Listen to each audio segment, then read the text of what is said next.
God. Hallelujah. My heart is so heavy.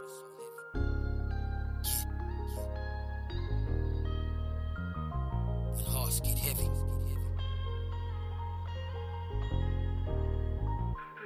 I would be lying if my heart ain't heavy. I done lost so many people, feel the pain when the mind ain't ready. So I bow down and run to the king. He said, Harry, let me be honest. You come with me, you gon' go through some things. Through this pain, I discovered the truth. I had died in the flesh. When I speak, my testimony is proof. Legendary when I spit conflict. Best believe me when I tell you that they ain't spitting no bars like this. Dear mama, it's your son right now. When I was misguided and misled, it was your spirit that showed me how. Man up and put it all on the chin. Stand strong and be humble. The spirit of God above all men. God has commanded me to learn all 10. When I walk, I don't just talk the blood of my people. It speaks through my pen. Walk the open road that journeys within. Through the hunger set aside from the pain that creates my sin.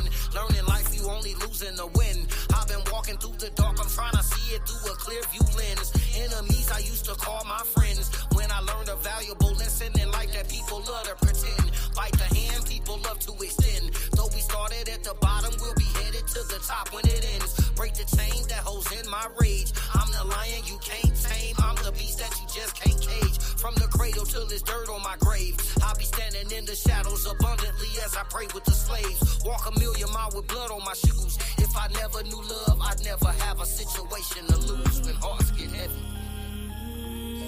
When hearts get heavy, I would be lying if the truth wasn't in me. I ain't worried about the gossip, I'm a prophet, so it doesn't offend me. Few are chosen in the land of many. Come to men, the broken hearted, sending love through the pain in my city. Throw up your praise if you rockin' it with me. On a mission, God has sent me with a message, so they'll never forget me. Mad love, yo, but I ain't friendly. See the devil coming, I fall to my knees and let the spirit defend me. See, there's pressure with every word I speak, taking me to another peak. Living accountability, spiritual is my destiny. Devil won't get the best of me. Lyrics flowing so heavily. Destination is heavenly, drifting up on a melody. Dealing with what they telling me. Won't these demons just let me be? Living up in this poverty, taking me where depression be. Every day like it's drowning me. Fighting to keep my head up. I'm setting spiritual boundaries. Maybe because I'm fed up. On a mission and witness to witness this benediction. Repenting, I paid dues while walking through mental prison. The Father, I pray you listen and working on my condition and keep me covered in blood. I'm dug in my transition and journey my way through Michigan just to put my petition in. One of the coldest ever to do it. I pray you listen and the stars fall, we shine together. No matter the endeavor, put in work like it's now or never. Broke the pen just to write this letter. We can speak 1,000 words, yet the fact remains that actions are better. Broke in the ghetto just to hang with the slums. Heard a knock up on my door, that's how it is when opportunities come. Learn to never switch on my day ones. Had a snake watching my plate, that's how I learned about recoupable funds. Living to die because the world ain't ready. Dirty up early on the journey, my condolences. When hearts get heavy. Journey my way to Michigan. when hearts Father, I pray you listen and heavy. when hearts get heavy.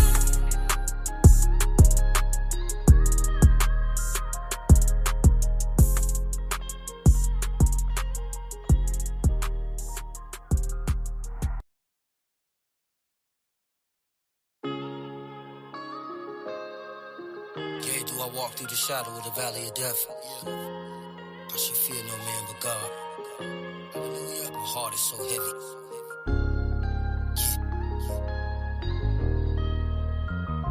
When hearts get heavy.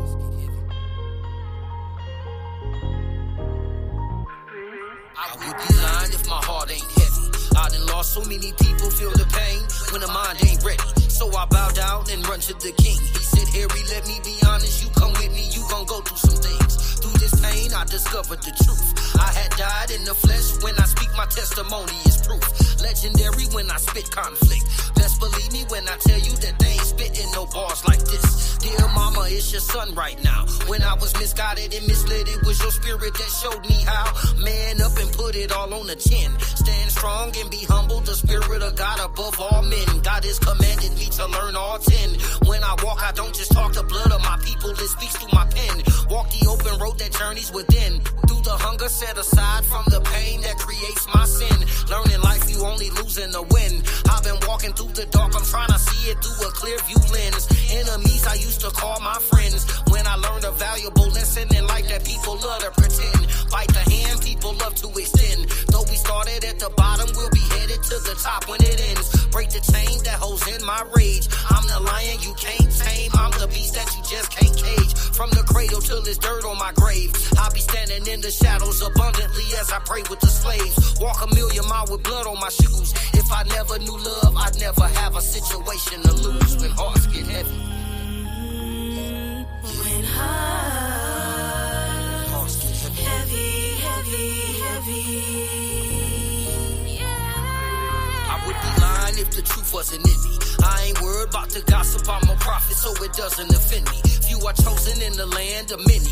Come to men, the broken hearted, sending love through the pain in my city. Throw up your praise if you rockin' it with me. On a mission, God has sent me with the message, so they'll never forget me. Mad love, yo, but I ain't friendly. See the devil coming, I fall to my knees and let the spirit defend me. See, there's pressure with every word I speak, taking me to another peak. Living accountability, spiritual is my destiny. Devil won't get the best of me. Lyrics flowing so heavily. Destination is heavenly, drifting upon a melody. Dealing with what they telling me. Won't these demons just let me be? Living up in this poverty, taking me where depression be. Every day like it's drowning me. Fighting to keep my head up. I'm setting spiritual boundaries. Maybe because I'm fed up. On a mission and witness to witness this benediction. Repented, I paid dues while walking through mental prison. The Father, I pray you listen and working on my condition and keep me covered in blood. I'm dug in my transition and journey my way through Michigan just to put my petition in. One of the coldest ever to do it. I pray you listen and the stars fall, we shine together. No matter the endeavor, put in work like it's now or never. Broke the pen just to write this letter. We can speak 1,000 words, yet the fact remains that actions are better. Broke in the ghetto just to hang with the slums. Heard a knock up on my door, that's how it is when opportunities come. Learn to never switch on my day ones. I had a snake watching my plate, that's how I learned about recoupable funds. Living to die because the world ain't ready. Dirty up early on the journey, my condolences. When hearts get heavy, journey my way to Michigan. When hearts Father, I pray you listen and heavy, heavy, heavy. when hearts get heavy.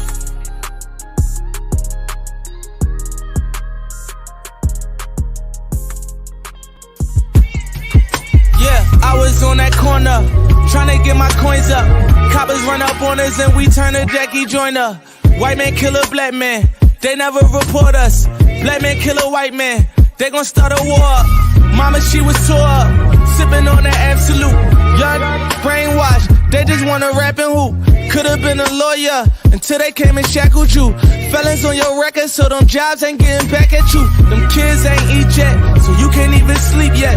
That's the only thing we ever saw, we repeat that. They was playing ball, fought them hard, said I'd be back. Broad day, threw his life away, soon as he clapped.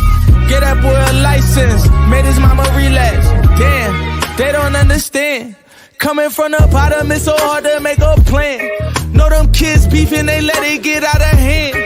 OGs never told us nothing in advance. Shot, killing young, it's like the clan, I said. Told my young, you the man, I said. Cause you don't wanna end up like my man Ahmed, praying 5 times a day, prostration on his head, screaming inshallah that he'll make it to the feds. Caught up in the system, visit from his sister, talking about all this, how they ain't even with him. Said that they would ride or die, but it ain't even in them. Always posting on the gram, but they ain't sending pictures. Never answer when you call, but answer for them. Got you thinking twice, damn, I should've been a witness. That's none of my business, just telling my story.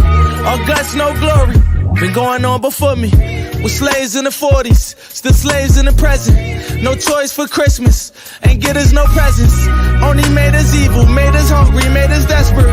Youngin' in the 9th grade, he got a Smith & Wesson.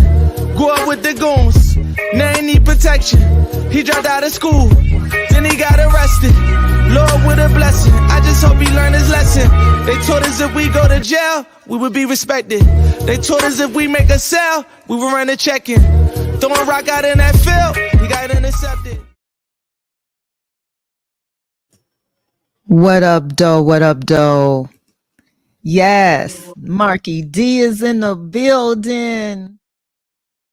Thank you so much for joining. I'm hoping that y'all can at least hear me because they definitely took your girl off camera.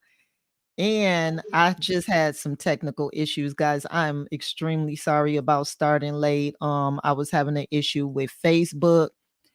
I had to try to reconnect that and everything should be good over there. I just checked it. So we are good to go. I didn't care what was going to happen. This gots to get out. I don't care. I don't care. I need to be Harriet Tubman, Sister Soldier, everything tonight. And I will say that it might be good that my camera not working because I ain't gonna even lie to you. My eyes is red and puffy. Man, after doing this and watching these videos and having to like have them organized, so I still gotta take a look. It just didn't get any easier. I ain't gonna lie to you, especially with young kids. What's happening in our country is crazy work. It's been happening. We know that from the time of the Mayflower. But right now we talking about the youth, okay? Because the number one thing that I truly feel, we might, as black men and women, we might disagree, we might, hate on one another, whatever it may be. But the one thing that real people, humans, as well as people in our community have in common, that is trying to protect children. If you real, if you 100, if you got a heart, I don't even have any children, but it's important to me to do the best I can to be a village and to try to assist in any way I can to build up the youth. Okay. And with that being said, I do want to shout out my boy Trill Magazine. Listen, when I tell you day one, Trill, we gonna have to get something popping together, man. But Trill Magazine is on Insta, my IG page. I appreciate you for joining. This is one of the longest running um urban magazines that come in pretty much video, podcast, everything. He does everything and talks about all type of issues, but has been in the gang for a very long time. So I appreciate you joining. And shout out to one of the dopest fashion designers, The Only Statement. I appreciate you joining right now. Please check those pages out. Um, okay, Marky, I want you to go because you already know that you are somebody true and dear to me, and I am extremely excited to share this platform with you because you definitely, if not anything, have a wonderful mind. And I totally appreciate you being a part of this one. I know they ain't trying to say something wrong with my IG stream. Hold on now. We're having trouble streaming the Instagram. Okay, I'll figure that out, but introduce yourself so that I can see what's going on with my IG. Okay, IG World. My name is Markayla Howell. Born and raised Flint, Michigan. I'm at the age of 50 years old. I'm half a century now, as of recent time. Family man, father, lover of life, people. I reside now in Clarksville, Tennessee. I am a master barber of 15 years. I am a certified barber instructor of 7. And hopefully one day, with my childlike imagination, at the age of half a century, I still hope I can change the world or die trying. Awesome. And I feel like that's what we all should be striving for, at least trying to make it a better place, if anything, in any way that we can. You know what I'm saying? Being better human beings and treating each other well. and maybe we'll see heaven on earth. But Mhm. you are on IG. Let me know by engaging if you can see or you can hear this show, because it looks like I keep getting some type of disconnection notice, and I am hoping that is not the case, because I do be having a lot of people that show a lot of respect on IG watching. But we're going to go ahead and so what this conversation is about, I have some clips, just so if anybody does not know about the how this podcast work, I show clips of different things and we discuss the clips, and from there, we just have our conversations. And for this topic, like it's not like the last episode. This is more based on how we feel, our opinion, as well as the videos being factual. Okay, so that's how this works this week. um let's see, my first conversation that I actually do want to have, and there is a little feedback, bro. So what I'm gonna do is when I'm talking, maybe you can mute yourself, and we'll have to do it like that, and I can unmute you when you can have a conversation, just so we can eliminate some this feedback that I hear. Okay. Okay. So what we're gonna discuss for young Black American, the first one is the mind of our youth. And we're going to start from the beginning of um, how our young kids actually have been compromised. That was the word, but that's not the word that it's I can't even get the word out that I want to say, but it will indoctrinated. Okay. They've been indoctrinated at a very early age. And there also has been a lot of bias with teachers and with different people that are in leadership that's supposed to be developing our children at a very early age. And so there was this man that did like he was researching it, and I'm going to let him show you what happened. Study out of the Yale Child Study Center that I had to read a few times just to believe what it was telling me. The researchers recruited about 135 preschool teachers. They had them watch video footage of 4 kids playing: a black boy, a black girl, a white boy, and a white girl. And they told the teachers, their subjects, watch the video, there may be challenging behaviors. As soon as you see something that could become challenging, hit the enter key on your keypad. Well, here's the trick. There was no challenging behavior. The researchers were using eye scan technology to see which child the teachers were looking at the most. And what they found is that the teachers, both white and black alike, spent the most time watching the black boy, waiting for bad behavior that never came. There's one more really interesting headline in this study, which comes later. The teachers were also given a 1-paragraph description to read of a hypothetical child with a stereotypical name who behaves pretty badly in class, pushes, scratches, throws toys. And some of the teachers were also given some biographical information that helped make sense of that behavior. They were told that the child lives with his mother, father has been in and out for years, they're relatively poor, the mother is depressed, works 3 jobs. The researchers wanted to know if knowing this information made the teachers more empathetic to the kid. Well, here's the shock. It did, but only if the teacher and the child were of the same race. If the teacher and the child, a white teacher and a black child, or even a black teacher and a white child, knowing that biographical information, those teachers were less empathetic towards those students. And here's why this matters. Imagine if this is true, if there's this empathy deficit in preschool, well, imagine where else that's true.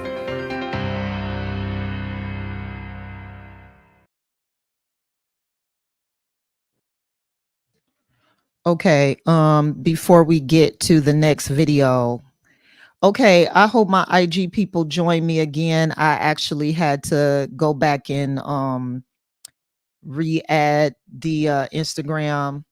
They not gonna shut this down. I don't care. I don't care. Ain't nobody shutting this down. Facebook, YouTube. I ain't trying to hear nothing y'all talking about. This getting out. And thank you so much for only statement. Thank you for joining again, and thank you for letting me know that it shut down. Okay, so for this first video, you hear like this assignment that he had about trying to see exactly like the picture assignment. It's kind of like that baby doll assignment that they had. Remember that assignment where they show a black baby doll and a white baby doll, and they see, you know, which one is bad, which one is good, or whatever. But this was more so in an adult setting, but about children. What is your thoughts, Marky, on like this video and how at such an early age they already, like, these people already had it in their mind, like the unconscious biasness of um the black, and I should say brown, but black and brown kids on this one? First thing comes to mind is Jane Elliott. That's the first thing. I know I mentioned her on the last. That's good. Yes. First thing I mentioned, first thing comes to mind is Jane Elliott, and there hasn't been a study and a project that has been more effective to expose what the whole purpose of the project is than hers. Using her own as the experiment for the acknowledgement of the mistreated, which of course is the group that are called the minorities, from the brown skinned melanated people to what you consider Jewish, today type of deal. And what really struck me though is both teachers out of the four, their whole perspective on the outcome of this was determined upon the behavior of the black boy. You know what I mean? So that let me know right there from our last, conversation in the last segment. It's the Willie Lynch Jim Crow thing, because that's a prerequisite of him being a black man, basically foreseeing the possibilities of what he would be facing. You know what I mean? Once he reaches a certain age, even before he becomes a full-fledged grown up. He got 15, 16. You know what I'm saying? He ain't even reached 18 yet, where he's 17 and 18, where he can be tried as the adult legally. But based on the crime before that age, you can be tried. You know what I'm saying? But this is a little boy being looked at. You know what I mean? Like I said, as a prerequisite to see his behavior, whether it be good or bad, but you're more so waiting for the bad. And that's based upon what we've all been experiencing throughout history, especially in modern times, that you, teacher, both ethnicity, black and white, within a project for two different specimens, male and female, white and black, and out of the four, your main focus, as far as behavior goes, is aimed towards the black boy. That speaks more volume than any stereo system, the biggest stereo system in the world, with surround sound. You dig? For real. Yep. And you even if Drake has something to do with the sound, you dig? For real. and we already know why, because it's always been head of household. Men are supposed to be the head of the household. That's the structural balance of everything, even of animals, of life, of whatever. The most dominant, the most masculine, the most protective, the Okay, hunter. I want to And correct that though. okay, I want to correct that. I want to correct that because the our last segment, I wanted to say that because you did say that last time, but it was something I had a conversation about that the protector and head of household. mm-hmm. When we're talking head of household, you got a period where before our time, the woman is in the house, the typical housewife, doing everything that the man don't do when he's away to work. When she's at home, everything that the man don't have to worry about is taken care of by the woman. So when he comes home, all he had to do is just to peace and everything's being taken care of. So Okay, the let me let house. me let me stop. That's not what I mean by head of household, but I get what you're saying. I understand. Okay. I'm not talking Okay. literal.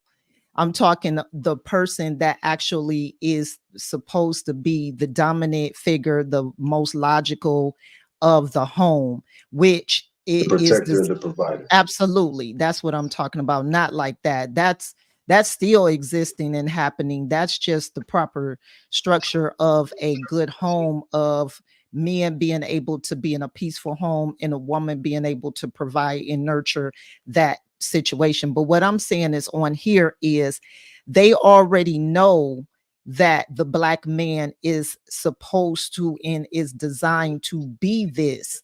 So at an early age, it's crippling by indoctrinating the children early so that they can instill that fear early into our children. And it's just that whole Toby and you know, don't let me go back to roots with it. The Chicken George verse Toby. But let's go because we got look, this is what I'm loving, and I already put the link out if anybody interested, just so y'all know. I hope y'all watching on Facebook, but it looked like I got blocked. I'm just gonna keep it 100. That's one of the reasons why I'm jumping off Facebook now. I am on IG, guys, so if you do have a face, if you can't see this and you know you're on Facebook, if you got IG or YouTube, just jump on them so it won't be no issues. But at the end of the day, we gonna keep it going because this is just the foundation of what we about to discuss.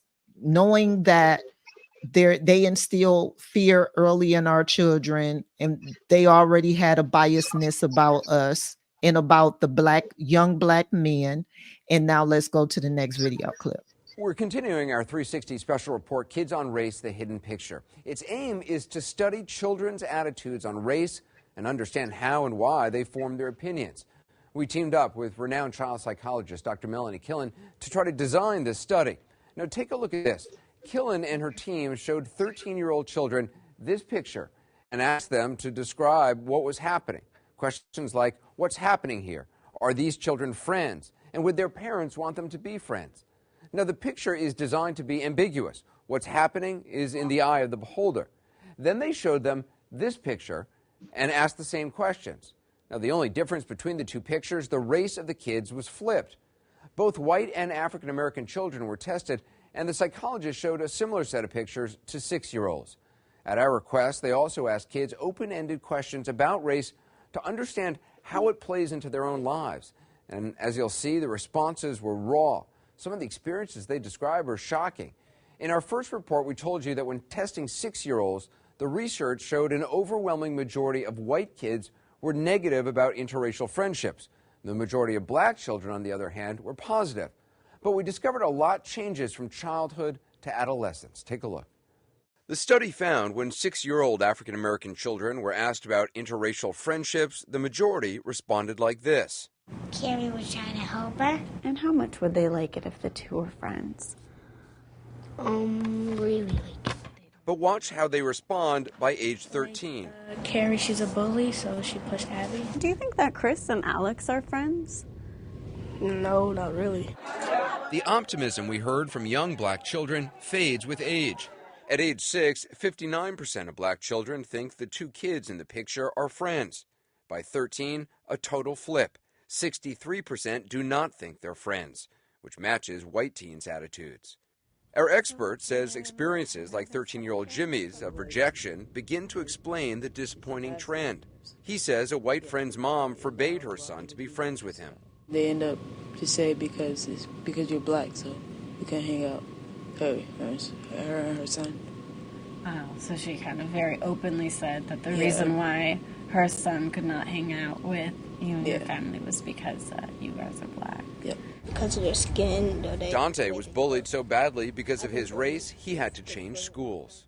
I've been bullied for like the way I looked and the way of my skin at my previous school that I went to.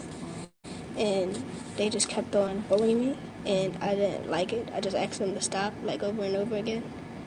And then I tried not to break, but I couldn't, hold on anymore. So I asked my mom, can I leave? Peer interactions are a way to understand. Our expert, Dr. Killen, says the decline happens because they've been given a sobering reality of race. They're getting a lot of negative feedback through elementary school and adolescence. And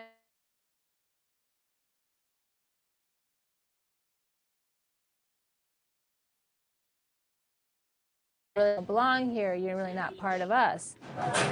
Dr. Killen also says anxiety about interracial dating from both black and white parents can have a profound effect on how their kids view friendships. Parents of young children do often send messages about we can all be friends with everybody. They do send the positive messages. But by adolescence, they start getting more nervous about this, and they start thinking, well, you should be friends with people like you or like us. How are you? I'm Soledad. Soledad O'Brien asked some kids about the issue after it came up during their tests. Do you think your parents would be fine if you decided to start dating a black girl, brought her home? Honestly, my parents probably wouldn't be too happy because if I was to marry a black girl, you're connected to their family now, and who knows what her family is really like. So they probably wouldn't be that excited about it. Probably not.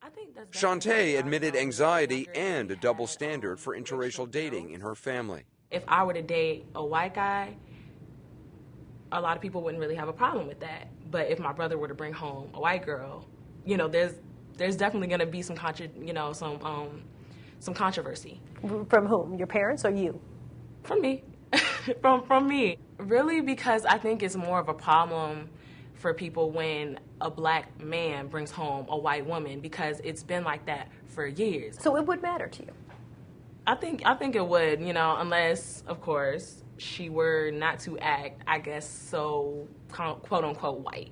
What does that mean? Flip my hand, oh my God, ha ha ha ha, that is so ghetto. No. No. There was some good news in our results as well. The racial balance of a school can make a major positive difference on how white kids view race. The study tested kids from majority white, majority black, and racially mixed schools. The difference was remarkable.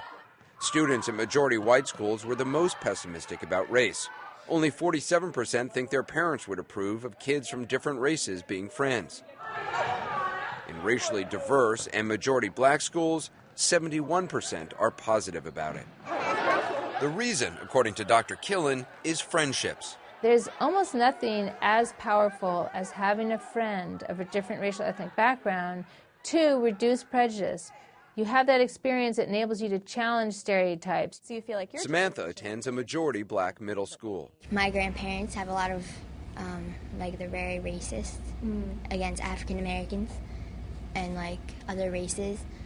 But it's 2012, so they have to, push that aside. And they'll be like, no, that's wrong to be, you want to stick with your own race. And I'm like, no, I'm friends with everyone. Anderson Cooper, CNN.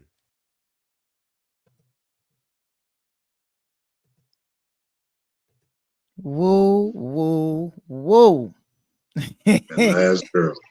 Man, she kept that all the way. I know her family, you wasn't supposed to say all that on TV. She kept that all, and their children still that, I'm going to let you, okay, I want to ask this. Do you think Now you heard when he said that when they're kids, they're more innocent. They're like, oh, I want to be friends with everybody. But then there's a period of time. There's something there, a shift that happens. And do you think Middle that's school. actually in the schools or in the household first? That shift? Is it them hearing things or conversations they're having with their family that is changing that shift? Or do you think it's when they start middle school for real and they change the shift and it's not the household first? What's your thoughts Shift on that? change in school, because you got to be instilled with it first. It's like harvesting or whatever. You put it like this: you're the caterpillar at home. You know what I mean? Being fed all the info, all the nutrients of what it is being instilled in you to groom you, to have you grow into what the upbringing of your household entails. Then after that, it is expected of you to carry out that upbringing and make your family look good with how you were brought up, and you bestow that unto the world.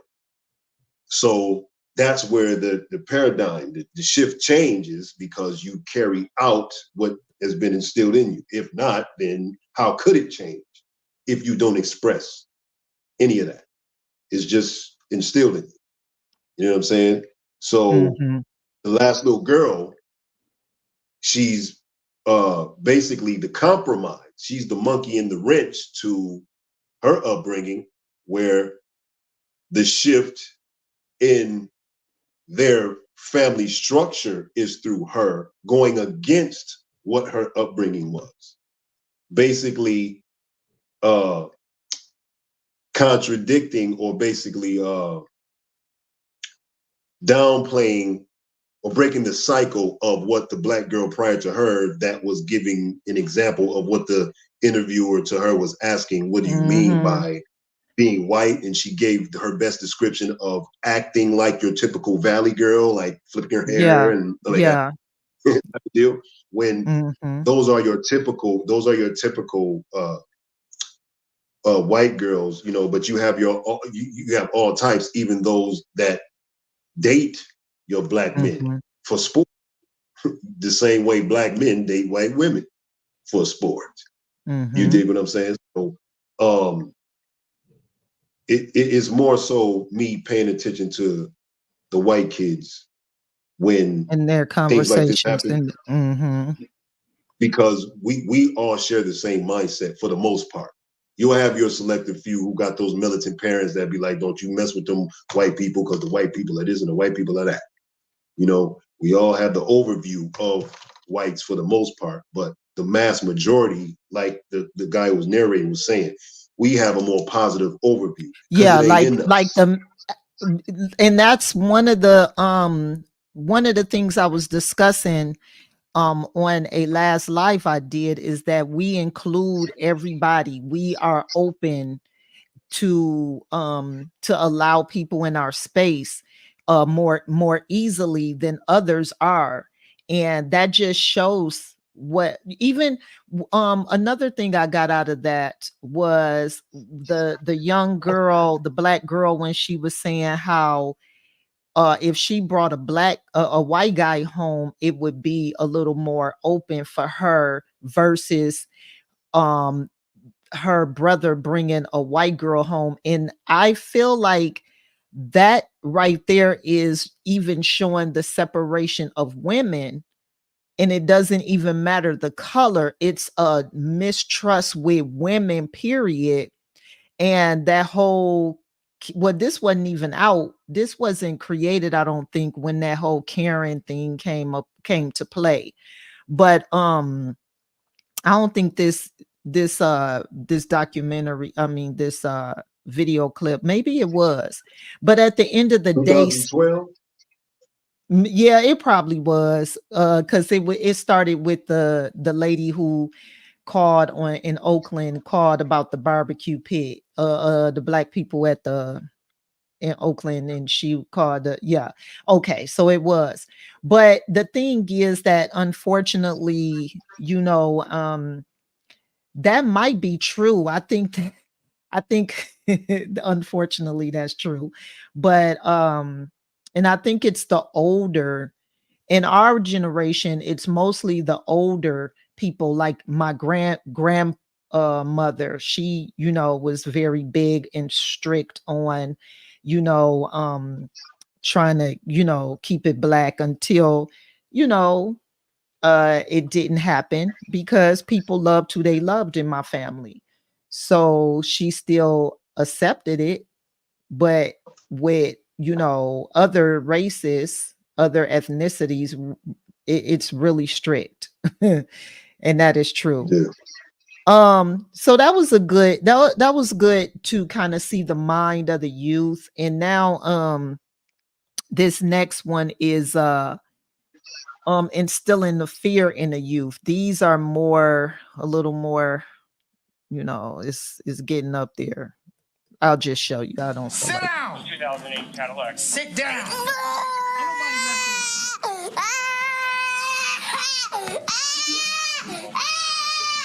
that noise up. Shut that noise up now. Boy, I hope your mama let me beat you. I swear to you. I'm gonna wait out.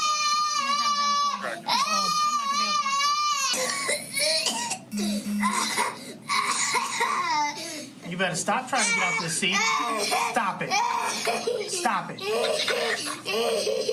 Listen to me. How old are you? How old are you? 5. 5. You feel like you can make your own decisions? Huh? You feel like you can do what you want? Are you an adult? Are you 18? So why are you outside of school?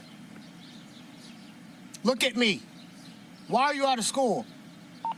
Why do you have people following you? Huh? I don't care if you don't want to go to school. You do not have that choice. You understand? So we're still on this same incident.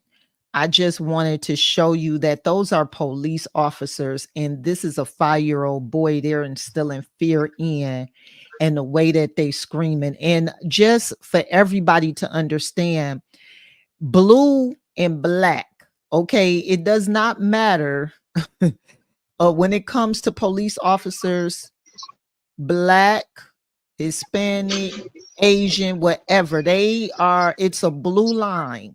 Okay. And that's what we have to remember. Some of our own, because they say all skin folk ain't kin folk, some of them still don't have our best interest at heart. And that was a black police officer, a female, that was screaming and degrading that little 5-year-old boy like that. Just keep that in mind. Okay, so we're going to continue now. Is growing tonight over police body cam video showing Maryland officers screaming at and handcuffing a 5-year-old boy. It happened last year. CBS's Michael George has the story. How old are you? 5. 5. A 5-year-old boy who ran away from his Maryland school is found by 2 officers. Back at school, the boy continues to cry, and one officer gets in his face, calling him a little beast. This encounter happened last January, but the 51-minute body camera video was just released Friday by the Montgomery County Police. When the boy's mother arrives, both officers encourage her to beat her son. Yeah, we want you to beat him. You're talking about getting him a... I can't beat him. Why? Because I'm not going to prison. You don't go to prison for beating your child.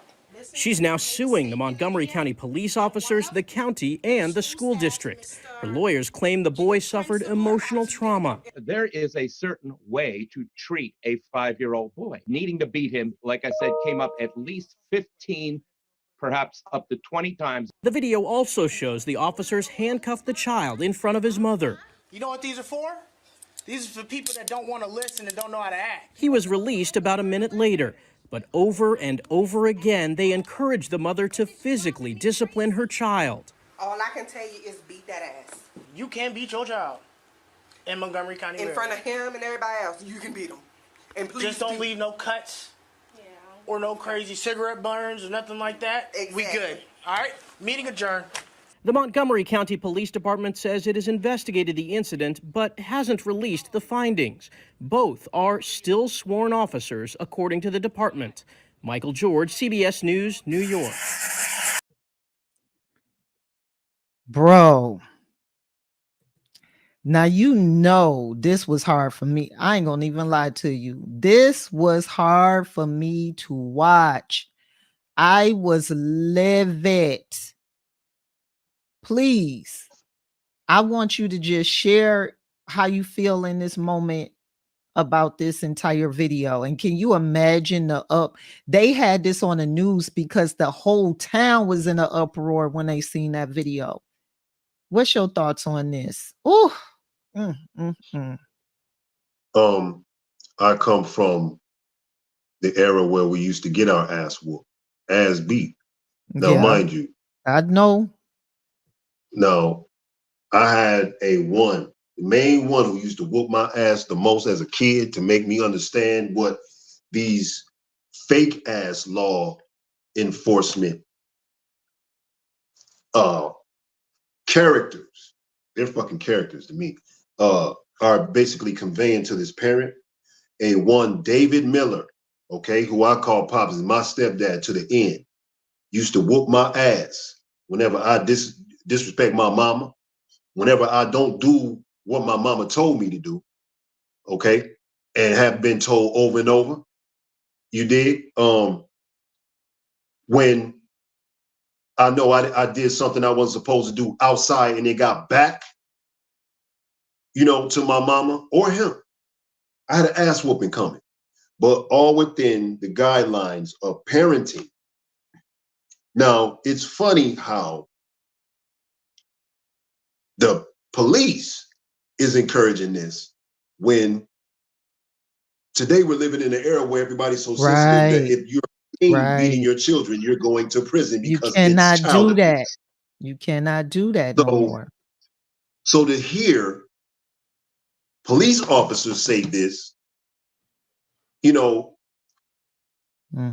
so what they're saying, it's who it is saying it and who And they're it's saying what it to. they're saying. No, don't leave cuts. Long as you don't leave cuts and that type of stuff. What are you saying? So now, back in the day, wept. My mama done broke my skin. That's family. We talking about police officers.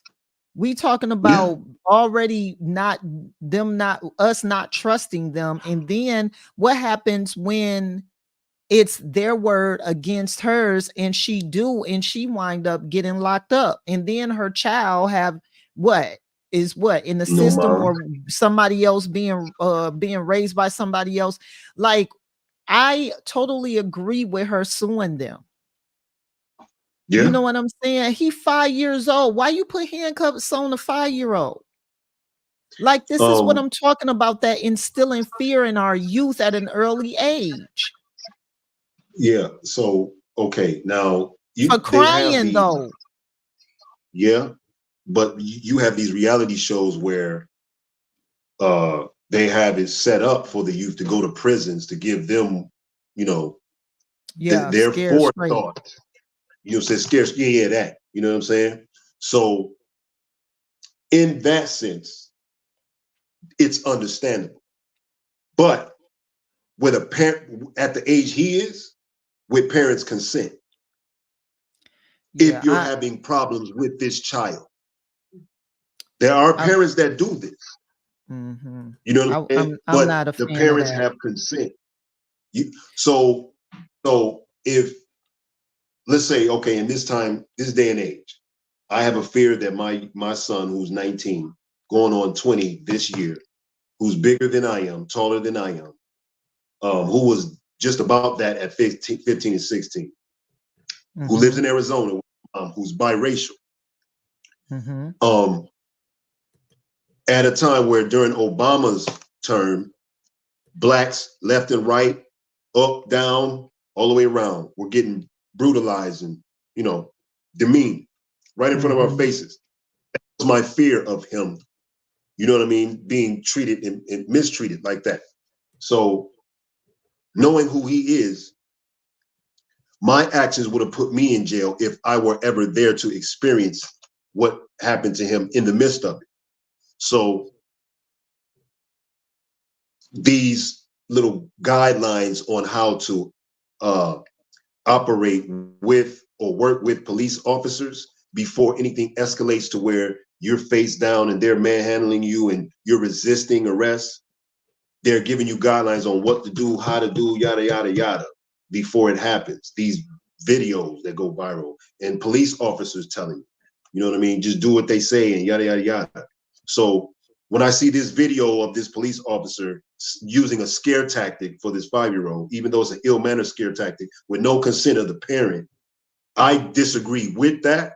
But if we foresee our children going down a certain path, even at a certain age, if you as a parent feel that you want to try something as far as a scared straight tactic, as long as it's consensual between you and whoever you are using to set this up for your child, seeing that video wouldn't bother me as much, because the parent, of course, never had it in their intent to harm the child. They were only using a scare tactic to put a certain fear in the child for them to be prepped to know what to do and what not to do when they reach a certain age, based on the reason why they're even being put in this position to be scared.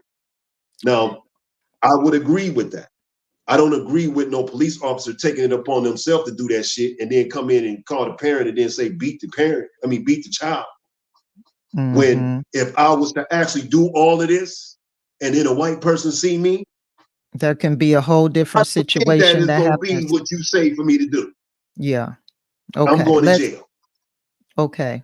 We gonna keep it going though, because I don't even want to talk about this no more. That just really fired me up. Okay, we gonna keep going.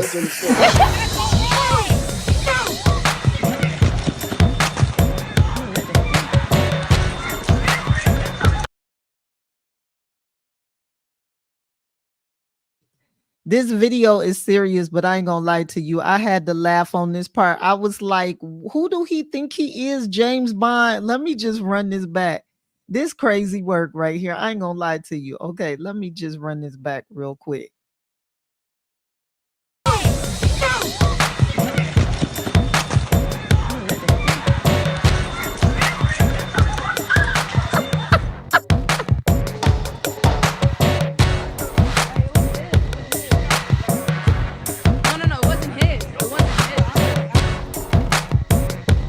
Cops get here. What's up, man? Oh, thank you. Whoa, sir, get on the ground. I told you to stay. Get your ass is down on the ground.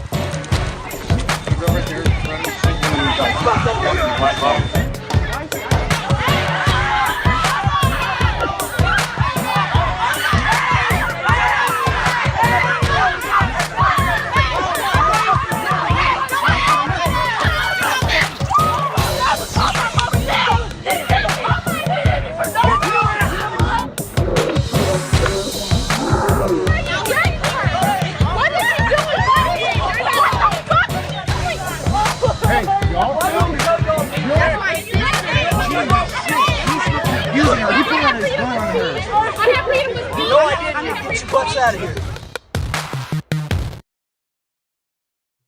The level of hate, when you look at stuff like that, you can tell the level of hate. Now, this all stemmed from actually watching a couple of other clips. They were all at a pool party. There was some boys, black and white boys, who as usual came and crashed the party, probably liking some of the girls. They all in school, they all go to school together. I guess they probably were in an affluent of environment. So there were some neighbors that called when they seen the black boys, as it stated in the quotes, and they thought that some things were sketchy. So the police come And all of the guys you could tell were mannerable. Even the one that he threw on the ground who has said something very mannerable to him and respectful. The only person disagreed with him and kind of like was, wait a minute, and challenged him was the black girl. And so that's why he was extremely upset, because of course it's always about the ego, especially a black girl, a little black girl who this is the adultification we talking about, because he just treated her like she was like 30 years old, even though he should have never even treated a woman like that. But I just had to give you the spiel, because this is what I'm talking about. And you see how old she was. She was 14. 14. Okay. Yeah. You got anything to say? Because we can go to another one. It is different, because a lot of people, I'm going to say this is why I'm exposing this.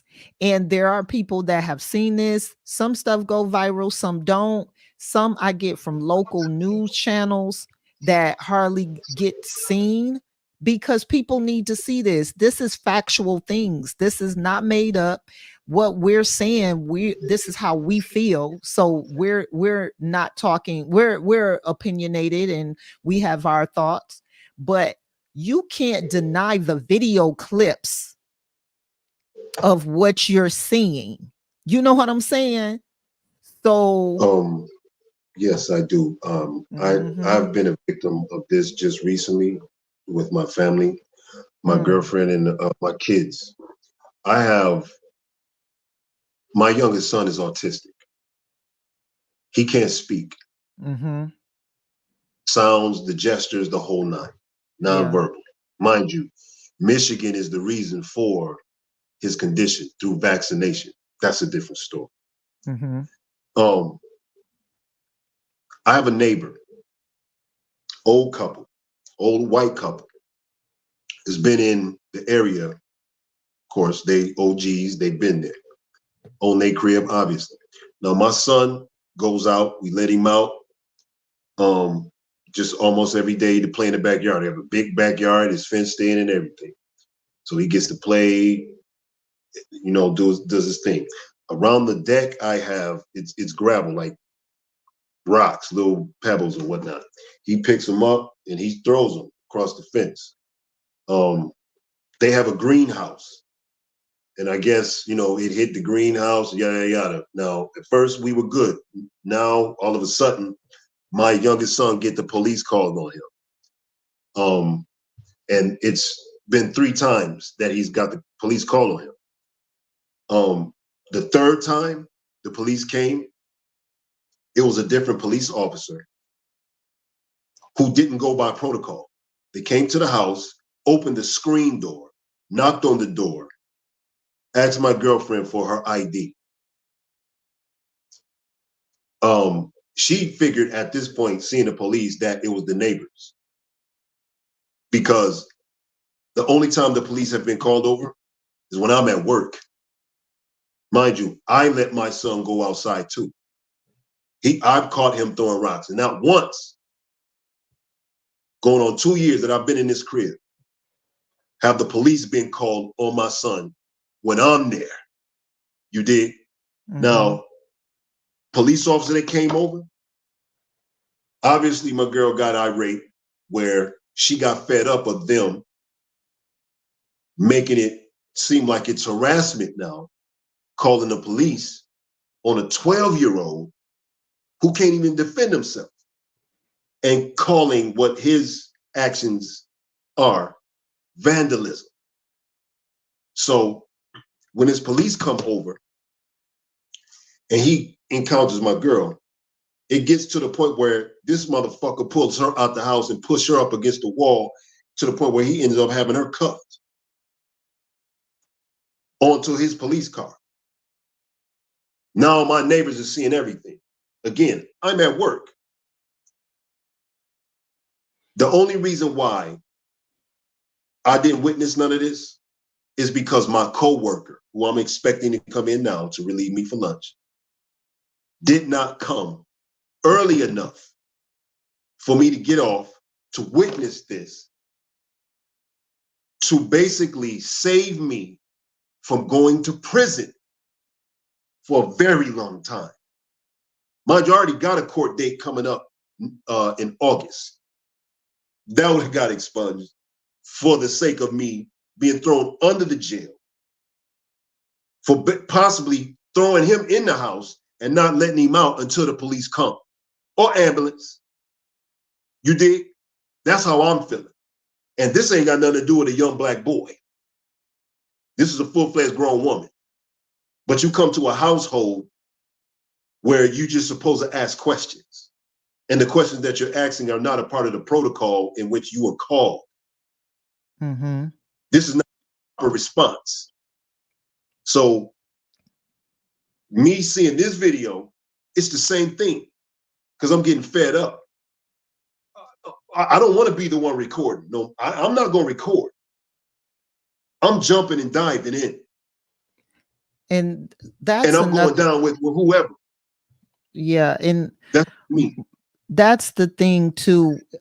Even with a lot of kids, because this was more like a lot of kids there. It's like people are getting so desensitized by constantly pulling their phone out before they even call 911 or before they even, try to diffuse the situation. But I'm sorry to hear, of that situation that's happening to you. And I appreciate you sharing.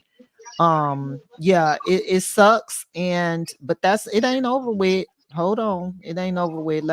Let's watch some more. I didn't do anything. Can I talk to you personally? He was asking.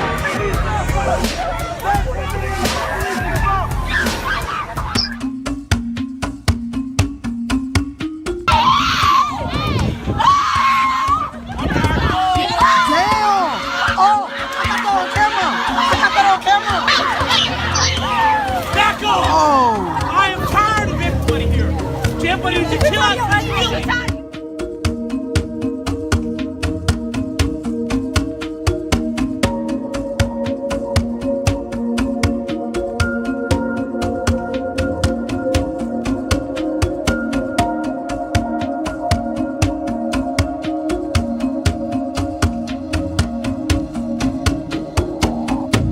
I am extremely upset, disappointed, and outraged by the conduct of our deputy sheriff.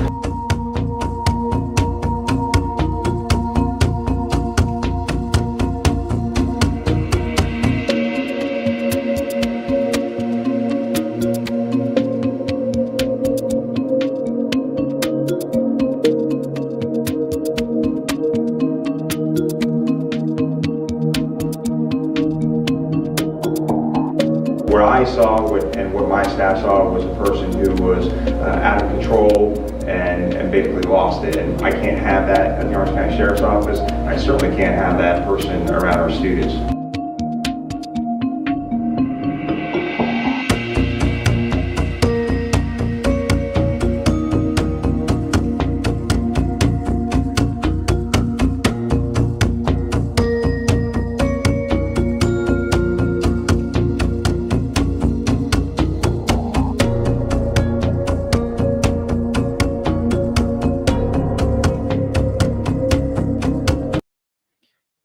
Okay, this was instilling fear. This was these videos that we just watched, and it just showed. Actually, it was two young girls, two black girls in this one, and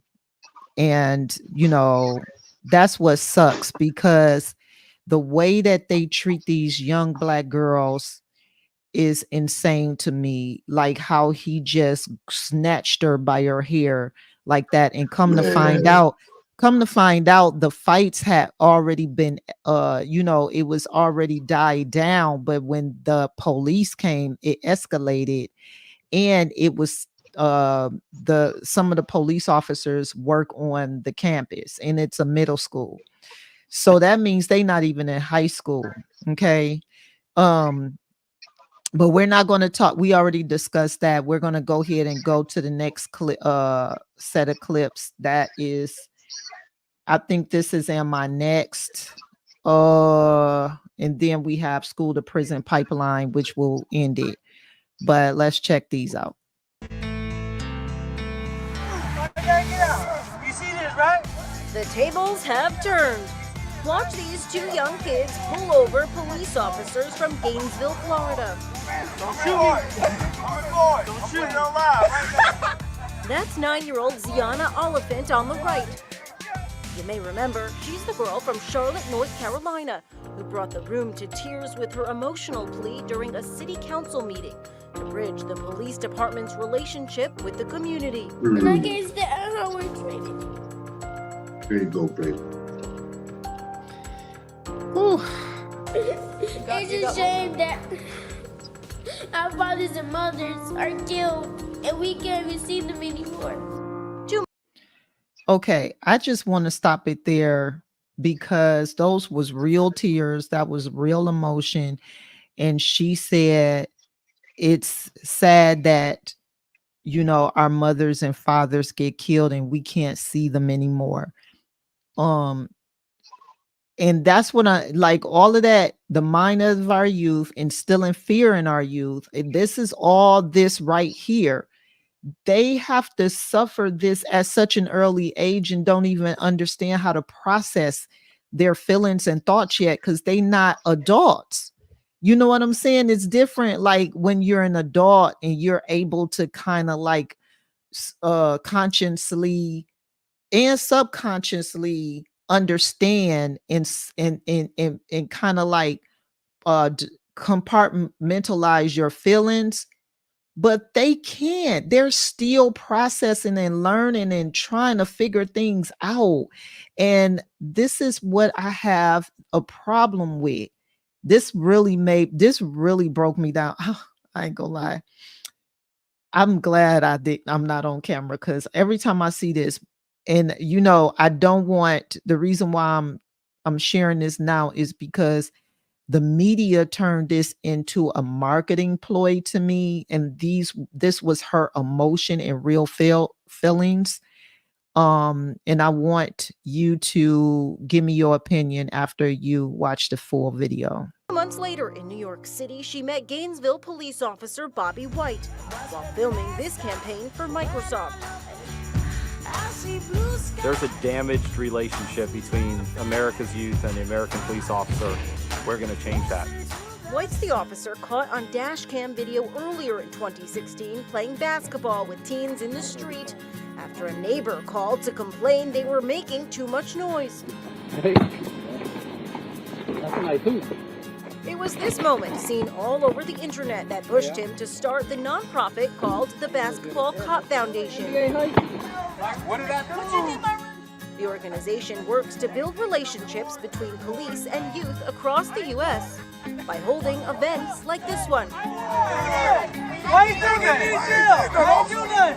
Ziana was flown to Florida to participate so she can be a role model for other children and how to have better ties with law enforcement. Hey, he's searching me! Playing sheriff to help close a divided gap. For Inside. Okay, before I let you get the floor, I'm going to say this. I understand the sentiments. I understand what they were trying to do, because I think that if this would have been executed well and like really pushed hard, there could have been some type of relationships that actually came out of this that kind of helped our community and helped our relationships with the police. But after this, there has been even doubled the situation with kids and police and interactions and stuff. So it didn't really help. That's my problem. That's why I said I feel like it was more media, you know, because of the fact that they, her tears weren't weaponized. They were real. Everything she said was real. What's your thoughts on this? So basically, a ploy is what you're trying to convey. Kind of after, I mean, you know how it's marketing, it's media. They're like, oh my gosh, she's genuine. Everybody's standing up and applauding her. We need to, you know, utilize this. But to me, looking at statistics after the fact of what they were trying to do, it didn't work. Now, wherever they're from, we don't know if North Carolina, you know, continuing there, but the whole ideology of it is to have a ripple effect, you know what I mean, and a continuance where not just in North Carolina, all over North Carolina, and connect all of the other 49 states. You know what I'm saying? So I'm with you on that, but the fact that that little girl had to do what Malcolm X was going to do in this day and age shows and proves why Malcolm X was killed before Martin Luther King in regards to having human rights. You dig? Because the statement she made about her parents being killed and them not being able to see their parents anymore. Those are parents that are treated, grown-ass men and women being treated like dogs, animals, by the hands of law enforcement, just like the days of old. So that little girl is a reset button through Malcolm to stand before those that are of that town, city, where it then became viral, now to the nation, where it's expected to, like I said, take a ripple effect, domino effect, you know what I'm saying, where we supposed to have, you know, the aftermath of this one thing, where it's not a trend, it's now a lifestyle. Because I'm always go back to the Black Panthers when we talk about us.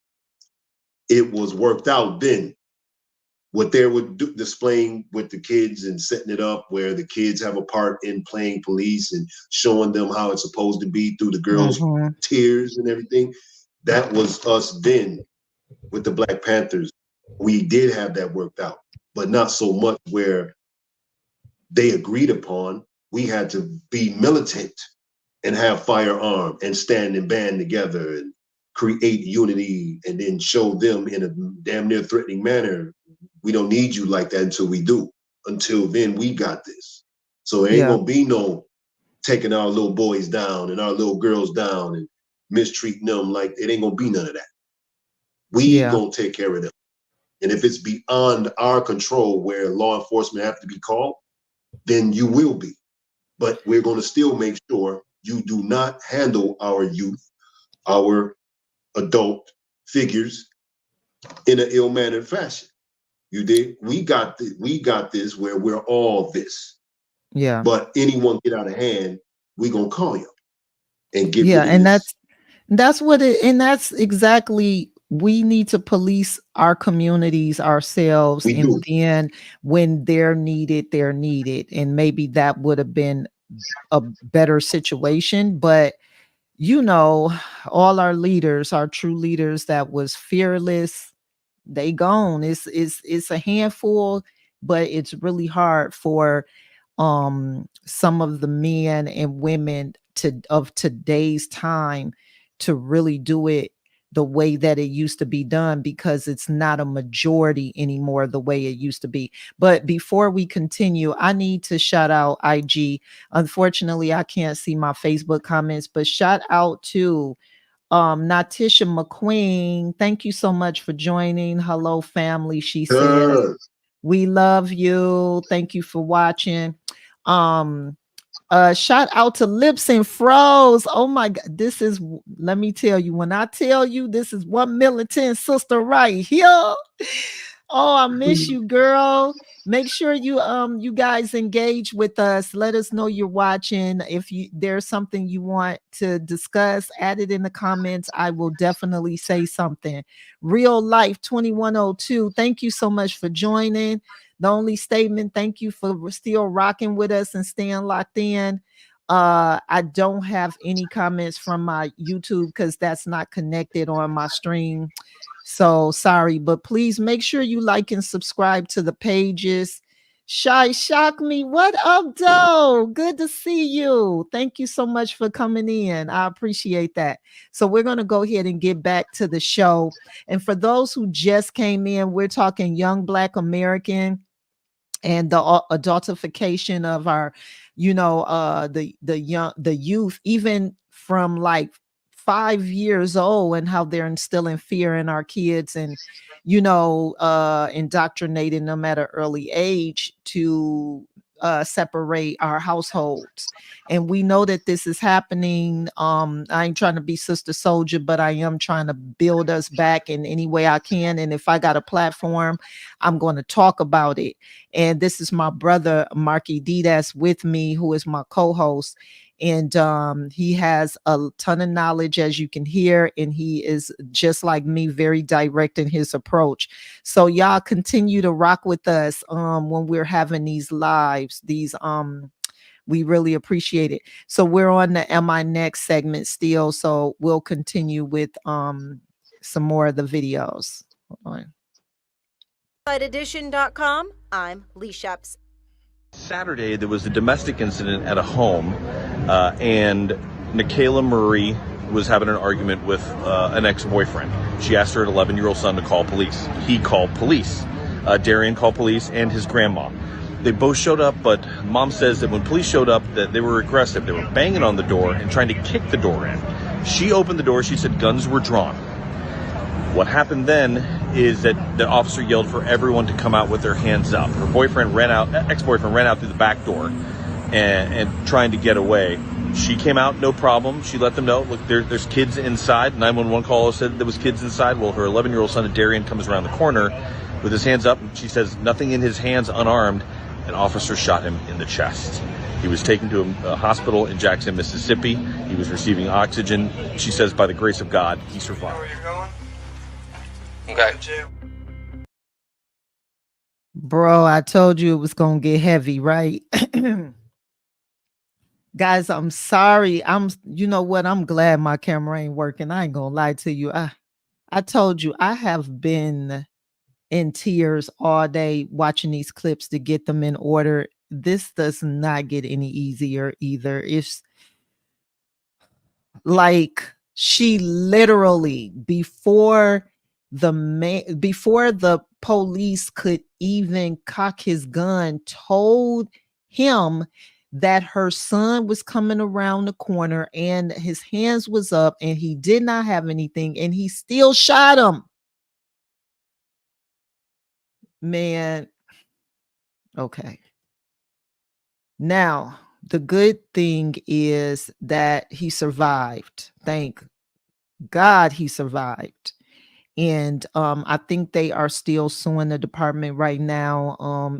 I don't think that it's over with this case, but I don't want to even talk about it. I'm going to let you say something. I'm not even going to ask a question. Whatever you got to say before we get to the next clip, bro, I'm going to let you say, because I can't even talk. I can't even talk. I'm about to before man, come on, bro. Be dead. I'm sorry, he would be dead. Man, I would know people that will isolate him, watch him, study hold him. on. Keep in mind, we also on YouTube. I know. So I know. I'm sorry. So I know. But yeah. Just say unalive. Yeah, he'll be taken care of, man. Motherfucker. Man, you know what a kid look like. You know what threatening is. You came in guns blazing before you blazed your gun because that was in your head. You had, come on, man. The main culprit left, dipped on y'all. And your executive decision was to shoot an unarmed kid. After I mean, why they didn't called, even go to the back door? Why wasn't they like, why didn't they have somebody? Because you know they be coming deep. If they know they going to a black household, it's like 20 of them. So why they didn't have anybody in the back? Why would you come to the door with guns out, drawn, like knocking on the door like this was a raid? You weren't called for that.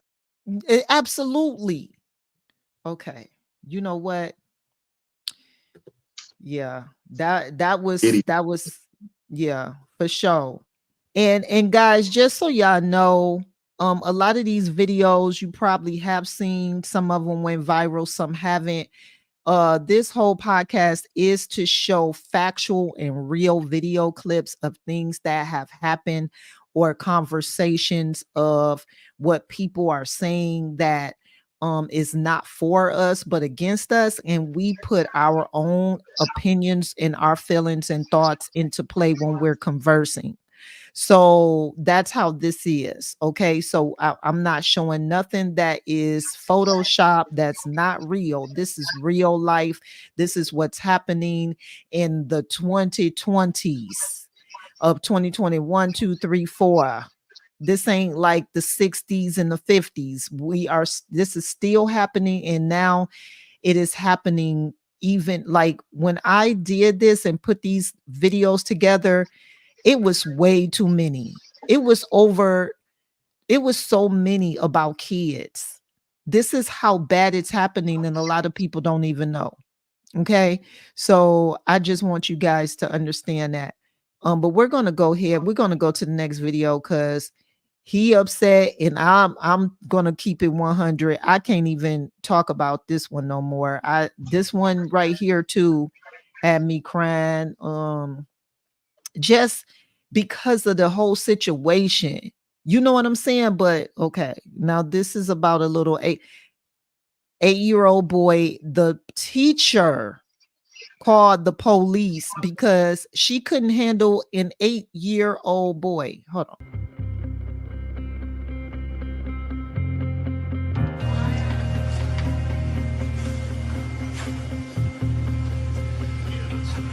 You can try it. I don't think so either. And you can justify it.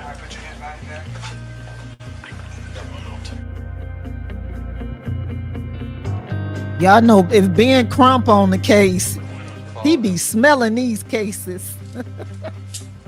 You understand this is very serious, okay? And I hate that you put me in this position that I have to do this. Okay? All right? The thing about it is you made a mistake. Now it's time to learn from it and grow from it, right? Not repeat the same mistake again.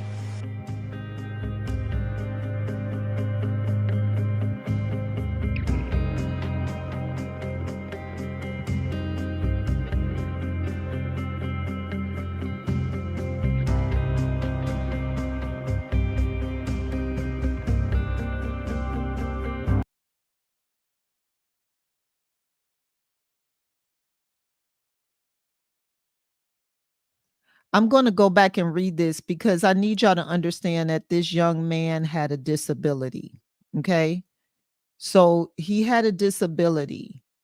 All right.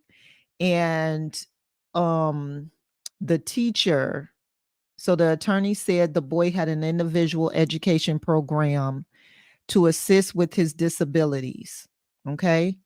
And instead of honoring and fulfilling that plan, the police placed him with a substitute teacher who had no awareness or concern about his needs and who escalated the situation by using her hands to forcibly move him. Okay. This is one of the issues before we continue the video that we're having in the community. And this is a Hispanic, a little Hispanic boy, and they get treated just like the little black kids when it comes into the schools, you know, unfortunately. And she had no concern about his disability, called the police on him. And as you see, he's compliant and he's 8 years old. And they're making him spread like he was in prison.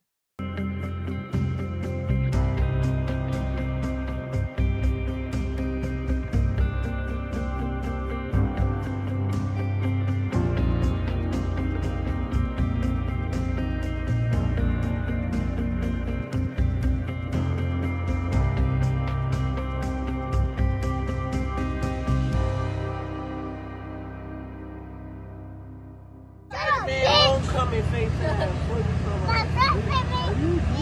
Shut up. Shut up, bitch. Why you pushing out little kids? Shut the fuck up. Versus that don't look like the Cut his ass. You got your ugly ass church. I'm frying his ass. His deep fried Oreo head ass. I bet when I go one of them in a fry pan, they ass gonna burn. Okay, wait. You just watched what I watched. I ain't trying to hear what she talking about right now. I'm gonna run this back and then we'll discuss it. I'm gonna run this back one more time. I need y'all to listen to what these kids are saying to the police, okay? Homecoming face ass. Shut up. Shut up, bitch. Why you pushing out little kids? Shut the fuck up. Versus that don't look like the Cut his ass. You got your ugly ass church. I'm frying his ass. His deep fried Oreo head ass. I bet when I go one of them in a fry pan, they ass gonna burn. Yep, you just watched what I watched, and I almost have no words. But police are the problem though, right guys? That's a product of systemic racism. We can talk about instances of police brutality or police officers could possibly do their jobs better, but if we are not fixing the cultural problems that are brewing in houses like this, we're gonna have a massive problem. Those little kids who are doing and saying those heinous things in that video, they're gonna grow up. And what do you think that's gonna look like? First off, she is not. What does she mean? We okay? We gon' listen. I'm gonna remove this one from stage because we are already done with this whole clip with Am I Next? So this the clips that you watch was under Am I Next? I'm gonna remove that. And let me just say this, okay? And the reason why I ran that back twice, one is it is so much wrong in that video, but it is so much right. So it is so much wrong in that video, but it is so much right. And that's crazy to say. Them kids, that was nasty work. I ain't gonna even lie to you. I mean, I'm gonna let you discuss the situation with you because it was all little young boys. So what are your thoughts when you seen those little young black boys use it? And they was using, I don't even use profanity. They know how to use it better than me. They was even like blazing the police, talking about their shoes. Like, this is crazy. And I want to ask you, do you feel like this was being taught in the household? Like, what are your thoughts on this whole situation right here? As being a black man and seeing those black boys. First thing I think of is South Park. Not from the racial perspective, but from the whole purpose, the premise of why they even created the show, which is to show how the adults get too full of themselves, where they disregard the child and then leave the child to basically raise themselves. And then the conclusion of every episode is all the while that you think your adult issues are so important, you're neglecting to see the need of what your child is screaming for, where they feel that they're so neglected, they'll handle their own issues. You dig? Which only proves, the song, I believe the children are our future, teach them well, let them lead the way, yada, yada. So all that video showed was the upbringing, because they don't know that. No kid knows anything until it's learned. You know what I'm saying? So all they did was do what mama and daddy do, or whoever is raising them up. But what makes it funny is that the police felt compromised to where they're not 12, 13, 14, so they can't really do what, they would do to someone that looks of age, and it's kind of justifiable where we can manhandle them. These are literally kids. They're swinging, and they're telling the truth. Acting, and they're telling the truth about them, unfortunately. With the exception of calling them, with the exception of calling them the B word. You know what I mean? Yeah. Calling them out their name, because that's what we would do. And of course, they probably the hatred, the early hatred. But it's also the anger, the rage, and like you said, the hatred, the disdain, everything that we hate about the law enforcement's actions towards us. That's all that is. They don't know that. They just see our actions and hear our disdain for them. You know what I'm saying? That's all that was. Reenactment. A funny ass reenactment, because the police found themselves not being able to do nothing and faced with what they at that moment wish was an adult. You dig? They know damn well they wish there was an adult so they can do something. Yeah. But you're faced with the truth and facts. And still that is not the way that we want to win this war, or even try to, you know what I'm saying? Even try to come together as a community. So just so you know, if you are teaching or you are allowing, kids, and you're not being the village and allowing them to emulate and imitate the different hate that's happening in the environment, we have to try to stop that. We have to hold ourselves accountable, self-accountability, so that we can really, truly start building these kids up. Because what you've seen, and I understand what the young lady said at the end, but it was the way that she was saying it, and she just didn't seem like she was really, you understand what I'm trying to say. But we have to do better. Because I wanted to say that, because that's a true lie GTA gang growing up. You know what I'm saying? And we not trying to, that's not where the direction that we trying to go in for the next generation of, kids in legacy. But what they were saying, they were saying what they were saying. They were standing on it too. So let's go to our last clip videos.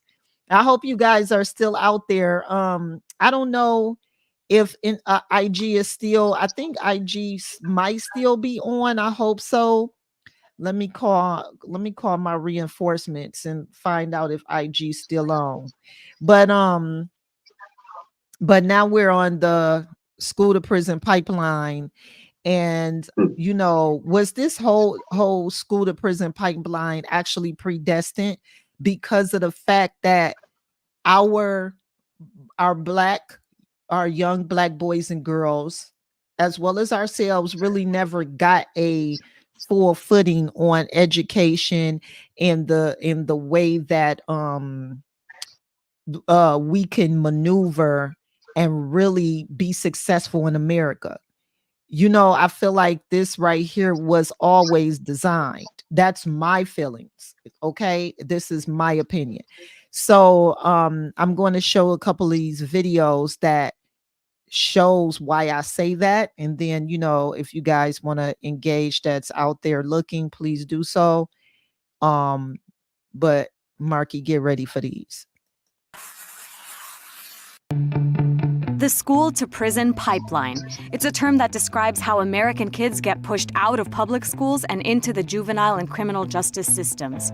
Basically, harsh zero-tolerance policies in schools have led to more suspensions, expulsions, and even in-school arrests. Getting suspended or expelled means more time away from school, and it doesn't take an honor student to figure out that's bad news. In fact, expelled and suspended students are more likely to get held back a grade, end up in juvie, or just drop out altogether. And dropping out of high school makes you 3 times more likely to get arrested. Back in school, forget about hallway monitors. Students these days often have to deal with school police. Minor offenses that might have landed you in the principal's office back in the day can now actually lead to your arrest. Students of color and those with disabilities are disproportionately affected. Black students get expelled 3 times more than their white classmates, while a student with a disability is 2 times more likely to get an out-of-school suspension than everyone else. And it's not because these kids are just bad apples. The Justice Department found that black students got harsher punishments than their white peers for doing the same things. So maybe it's time our education system got schooled?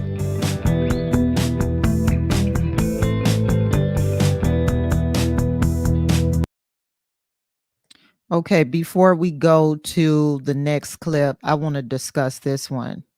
And I wanted to make it digestible. That's why I found the little anime clip, if that makes sense. But with this and the clip and what we just saw with the 8-year-old who had a disability, and it showed that the kids who have disabilities also get suspended for long periods of time. So it showed that the people that really are singled out are people, young people who have disabilities and people of color. Okay. And it says that black boys and girls actually have the most harshest sentences compared to their white counterparts. Okay. So this all sounds like prison.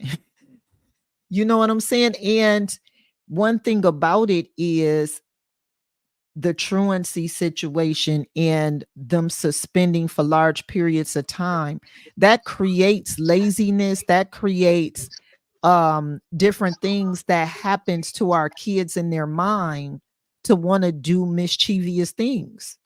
You know what I'm saying? Or not even go back to school.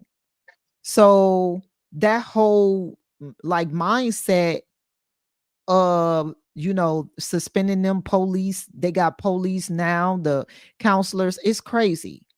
But I just wanted to show this and discuss that, and then I'm gonna let you discuss the next clip that's gonna end once it ends.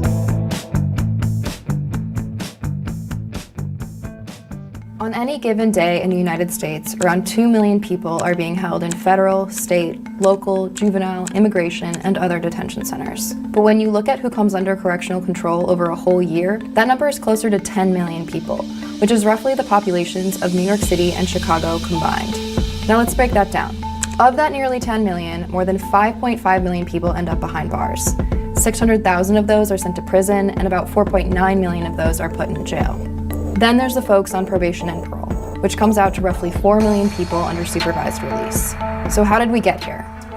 Mass incarceration started in the 1970s with Richard Nixon's thinly veiled racist agenda known as the War on Drugs.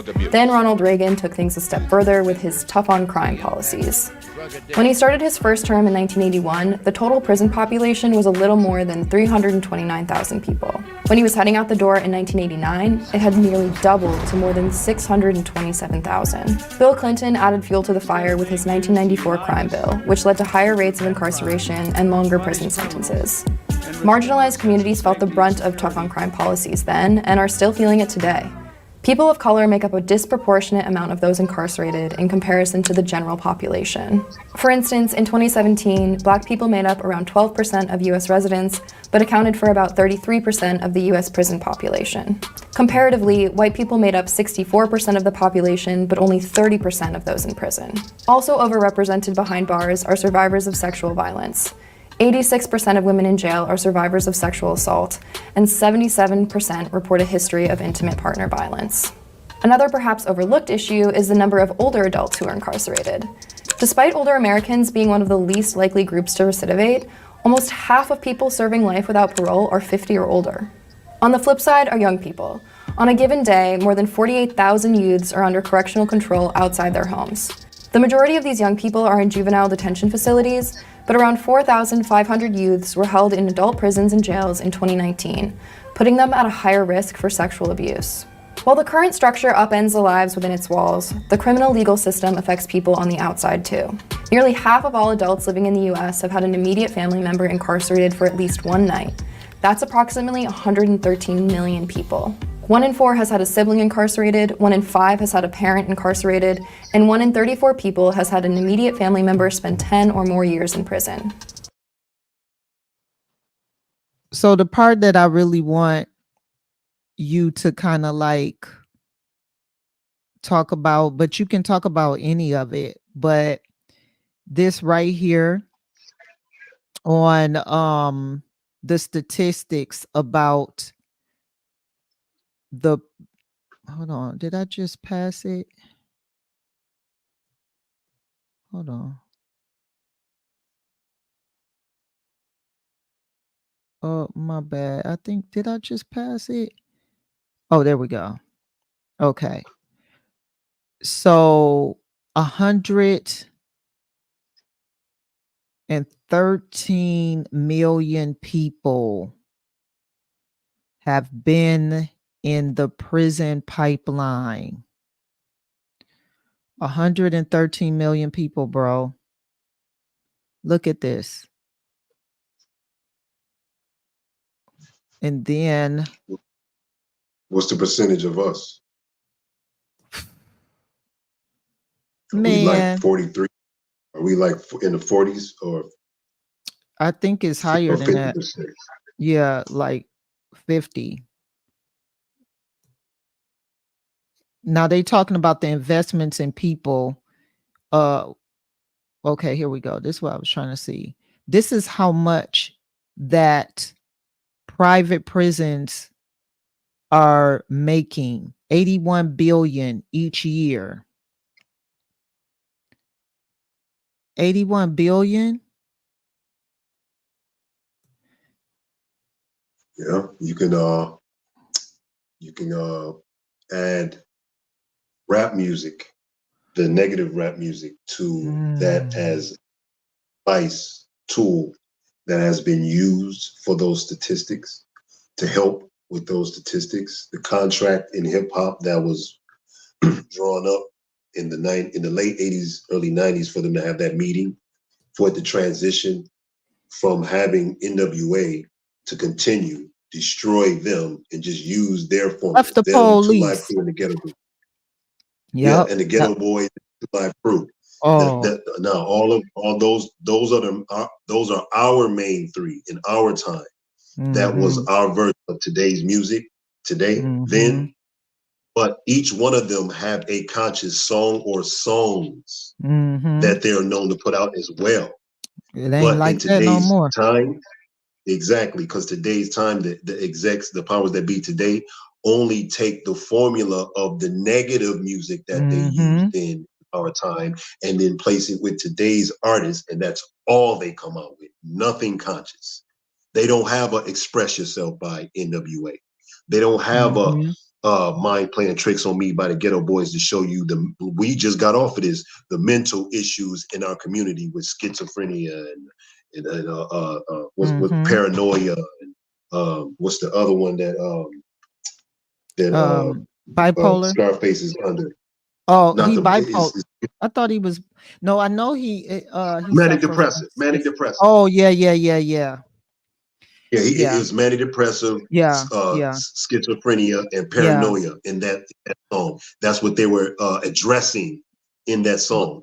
You got Two Live Crew with Banned in the USA, basically giving you power to have freedom of speech and speak how you feel and not be censored when they're picking on us, but will allow other artists to do their thing in the 90s, late late 80s type of deal. Today, they don't have that. It's shit, fuck, suck the P, the D, the this and that, but WAP and all of that. It's none of, no positivity at all. It's what I mean? It's in the drill. Like, I don't want to get into the Julio Fulio situation, but that whole situation with that young man that just been they said a tyrant for so long, and now everybody is happy that he's unalived, which is crazy to me. Like, how people celebrate the same thing with King level. Von. That's the same thing with that King Von guy. But that's today's artists. That's today's artists. We did more talking about it. They're doing it to live up to it.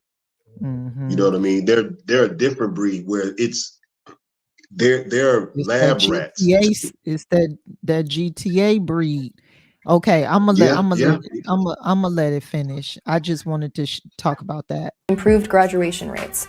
In other words, investments in people, not jails and prisons, leads to a decrease in crime.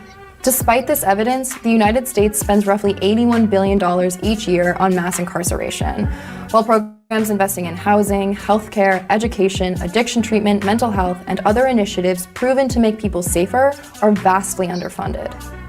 I hope everybody out there has just heard that, and this is true data. They spend 81 million, just like I said, because of the fact that most of the prisons now are privately owned. They spent 81 million, and we're taxpayers, keep in mind. So the people that got jobs and stuff, this is also coming out y'all taxes, but there's a huge decline in mental health and all of these other things that needs finances. Okay. The data is clear. Mass incarceration doesn't keep people safe. But public safety models that actually invest in the public do. Everything that she said was on point, because you spending all this money, the prisons or whatever, building these prisons because they're privately owned. And so now, people got stock in them. I heard Michael Jordan and all of them, they got stock and all of that type of stuff. And then he's not the one. It's the wrong Michael Jordan. Oh, it was a different one. Yeah, not it's a white Michael Jordan with a different style. Okay. Yeah, because I remember they were saying that. And then here comes we need money for the things that can actually empower, benefit, and help people into being better and getting better. So it's always been that way. It's predestined to be this way. Okay, we're gonna go to the next one.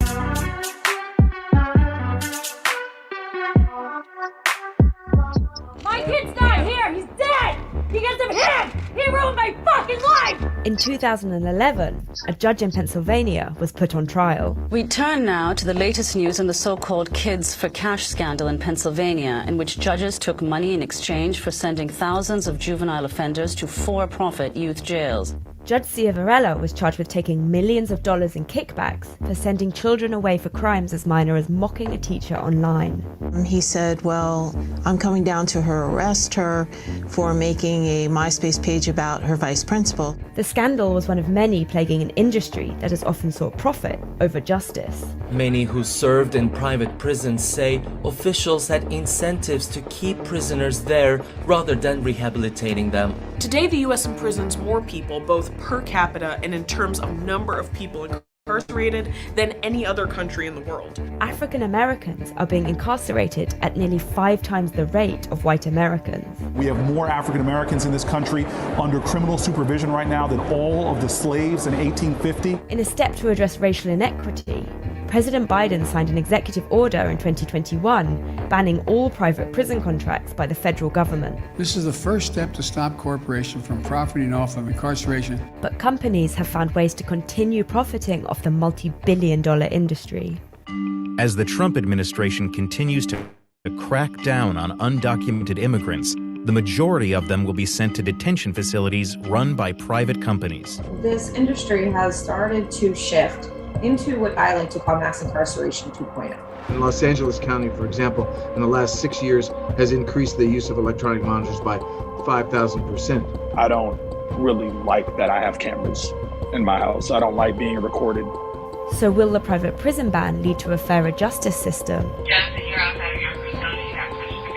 I am outside my food zone. I was in bed. He just woke me up. Or has it provoked something altogether more sinister? We must wage what I have called total war against public enemy number one in the United States, the problem of dangerous drugs.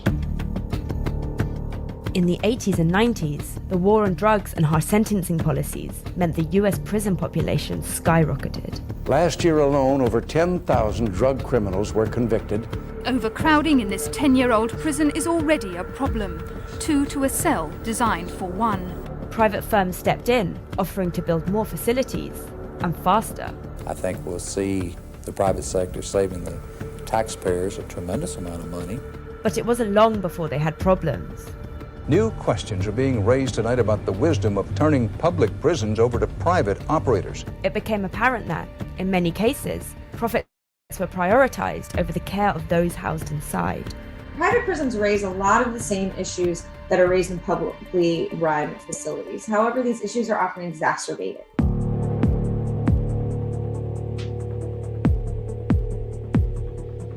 In many cases, their officers are wildly underpaid and not paid benefits. To save on costs, private companies usually offer fewer staff incentives and can struggle to retain employees. On the day of this 2018 riot in New Mexico, staff numbers were under 50%.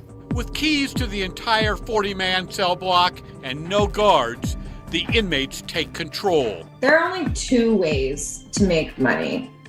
One is to increase your revenues, and one is to decrease your expenses. And in the case of private prisons, increasing revenues means more bodies behind bars, and decreasing expenses means lower care and quality of care for those people who are in your custody. When Joe Biden became president in 2020, many prison reform advocates were hopeful. The dream of justice for all will be deferred no longer. Biden promised criminal justice reform, and his directive 6 days in seemed a step in the right direction. He says he's pulling America out of the private prison business. It's a break with what the Trump administration had done. However, for decades, the private prison industry has been finding other ways to fill empty beds. After just a short time of the complex sitting vacant, it has a new tenant: Immigration and Customs Enforcement. What is happening is that these private prison industries are turning around and filling these same beds with people in immigration detention. ¡Abre la puerta! No me toques, no me toques.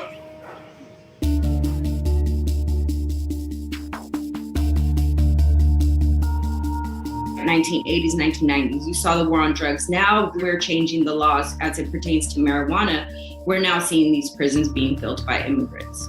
80% of undocumented immigrants are being held inside privately run facilities, generating over $1 billion for the 2 largest prison companies in 2020. The Trump administration increased immigrant detention beds by over 50% in 4 years. And what we saw was the administration handed out sweetheart deals to private prison companies. There's an incredible, I would say, financial incentive not to reduce incarceration, but to change the population. And changing the population hasn't changed the problems, which range from abuse of solitary to medical neglect. Women in this privately run Georgia detention center accused the gynecologist of carrying out surgeries on them without their consent. The facility was then closed under Biden. At what point did you realize that you had had surgery? When I woke up and I saw the incisions, it turns out that I didn't need the procedure. Okay, now you already know when they talking about surgeries without notifying them, having surgeries and they didn't even know. We already know the other profitable underground situation that's happening. The body. You know what I'm saying? It was performed. This is crazy. The tragedies that we see, particularly in facilities that are run by private prison companies, means death. It means unnecessary sickness and illness. Their inactions are responsible for Carlos's death. What these private prison companies have in mind, of course, are their bottom line. And the abuses and the heartbreaks and the tragedies that we see are the unfortunate result of that. Expanding immigration services is a new source of income for private companies. But there are others, too. Many of the for-profit firms that manage prisons and detention centers have also diversified. The reality is that private interests have permeated our correctional carceral system across the country. From food and phone calls to healthcare, these companies have monetized all aspects of crime and punishment. Now, they're moving into a new frontier: electronic surveillance. I told county that if they put 2 beacons up, that the signals would interrupt each other, and that's exactly what's happening. The violations have just gotten worse. Mohawk Johnson has been on an ankle monitor for nearly 2 years after being arrested for alleged battery at a Black Lives Matter protest. He is still awaiting trial.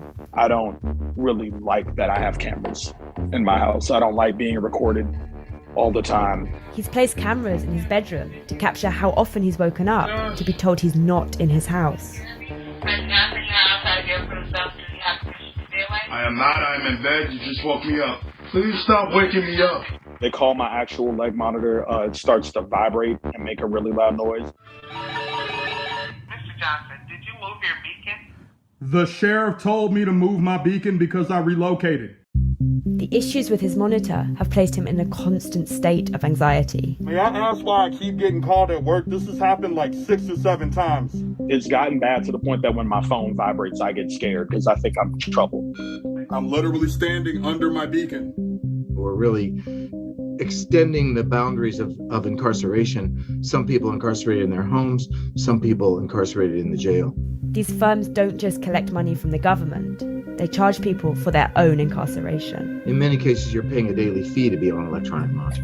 And those would be $5, $10 a That is crazy. day, up to the highest I've seen is 47. Ankle shackles has emerged as a term for these devices. I've interviewed many Black people who have been on electronic monitors, and they repeatedly talk about when they look at their ankle, they think of a slave shackle. Space allowed for each man, 6 foot by 1 foot 6. For each woman, 5 foot by 1 foot 4. It's definitely a shackle. Like, they always frame it as if they're trying to rehabilitate people, but you can't really like trigger somebody's PTSD nonstop and then say that that's rehabilitative. Correct. We have never asked these firms to focus on rehabilitation. Our experiment with private prisons in the US has been a massive failure. Following the US's lead, in recent decades, other countries around the world have begun to experiment with privatization. Scores of refugee and migrant children who were held for months and even years by the Australian government at one of their refugee detention centers. Dozens of children still live in the camp's moldy tent. I think one thing that always concerns us in the United States is the international precedent that it sets. They've spread in a number of ways, particularly in the English-speaking world, in the UK, Australia, Canada, and New Zealand. But as the US starts to question the influence of these companies, what happens if other countries don't? And my main concern going forward is not so much in developed countries, but in less developed countries where they might be persuaded to go down this road and end up regretting it later. Okay, I'm gonna tell you now that this definitely might they might cancel my live. This might can't go up for tomorrow, but it's up now. So if anybody watching tonight, thank you. I appreciate it. Shout out to everyone that's watching on IG Live. Totally appreciate you. I do see some people on Facebook. So thank you very much for watching. My comments no longer show for Facebook. Can't see my comments for YouTube, but I'll be checking that later. This was the last video clip before we get out of here. I guess it's saving the worst for last. I don't know how to even say it, bro. This right here was a problem. This actually showed a lot, and that's why I wanted this one to be the very last one, because this one is not just it really hits our cultural our black culture to the T, because of the fact that we are the highest when it comes to incarceration. But this is a America thing, and now it's trickling to different countries because everybody want money.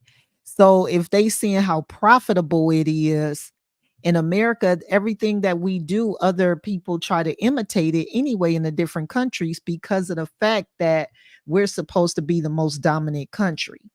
So they already knew that that day was going to happen when people from in Venezuela, oh my gosh, they really don't need to be trying to do this. But what is your thoughts, as it started with Kids for Cash? So they started it in the juvenile detention centers, and started it off with the juveniles, and then it ended up going into them increasing into the prison industry, the men's correctional facility, women correctional facilities. And then they wind up saying, oh, you know what, we got all these immigrants coming, we don't have a lot of space for them, we can start putting them in the prisons, holding them and getting, you know what I'm saying, and utilizing them. And that's a cash cow for them, because of the fact that they just want a place to sleep. It ain't about them doing no crime, no nothing. They just need a place to sleep in exchange for work. And you know what I'm saying? So it's like, and now they have this electronic situation where we already know about the tether, the ankle monitor, but now they took it to a different level with them actually being able to see you at home, and that not working well. So now you can wind up going to prison, you be at home sleeping, they talking about you ain't at home. What's your thoughts on this whole situation? I know that was a lot, but that was all about profit. The other one we watched was breaking things down, but this on the what is happening and where our money going, but this is showing what is really happening to our people. And then having these surgeries, and Biden had to actually shut down a prison because the doctors was having putting women under at a women's facility, or I think it was women and men, I don't know, but putting people under, and while they under doing surgical things to them. So what were they doing? You know what I'm saying? Like, we know what I got an idea, that underground, you know what I'm saying, Oregon world is serious, not even just Oregon. There's other stuff that people be wanting too. That okay. Whew, that was a lot. That was a lot. My first kid's mom, my oldest kid's mom. I don't know if you aware of the name Dawn Demps. She did this. Yeah, she did this prisoner pipeline. This is my first time actually looking at it. She did this years ago. Shout out to Dawn. Yeah, she I think presented it at something. It was something during school or something like that. She did that, and this is my first time looking at it, and being that we were together by like 12 some years. So a lot of the stuff that she was doing reflected this here. So I didn't need to look into a lot of what she was doing. I'm a black man. You dig what I'm saying? So I live this. You know what I'm saying? The only thing is I've never been to prison. I just have been affected by watching friends, associates, colleagues, or whatever, what have you, even cats I don't like, go to prison, or we get incarcerated, or just dead. You know what I mean? And you have the war on drugs, you have the 3 strikes law, and you have the RICO law, all of that. Those are all a part of that prison pipeline set up to infiltrate our communities to get us to have us incarcerated. You know what I'm saying? And the statistics, all the statistics are all under the Jim Crow laws, man. Willie Lynch, you know what I'm saying? It's all under that. You know, everything falls back under that right there. It's just different methods to disguise those methods deliberately to make it look like the statistics are all our fault, not by design. That's what this shit is. That's why it's so profitable. Undercover. It takes shit like this where people, they're infiltrating to expose this. Yeah. But it'll take time for somebody to come up with that, to do it. But by then, it's now just an exposure. We now need the solution to infiltrate this to stop it. But how are we going to do that when it's already, like the question, destined, you know what I'm saying, is predestined, you know what I'm saying? Mm-hmm. Who you know what I mean? Because those little kids that were cussing out those police officers, that video just basically showed the predestined part. Yep. Before they got locked up, through their upbringing of who those police officers wish they had at that moment, because they know damn well that ain't them kids. That's your mom and daddy or whoever. Mm-hmm. And that's why they couldn't do nothing. And they looked like they were black officers, but not all of them. Okay, well, the ones that was, putting their hands on the little kids, pushing them away or whatever, they look like blacks. You know what I'm saying? Yeah, I get what you're saying. But still. But the point is, the pipeline is designed for that. Mm-hmm. You know what I mean? We're going to put your dad and uncles and big brothers in it because, they're expendable, but we're waiting on your little chocolate ass. Yeah. You know what I mean? So basically, because you following the line leading up to this pipeline thing where we started with the 4 kids that were being used as a project. Yeah. Only to lead us through their mind of the little boy to your last video. Yep. But in between that, the example of what we're talking about from that starting point to this ending point is those little boys cussing out them police. Mm-hmm. That's the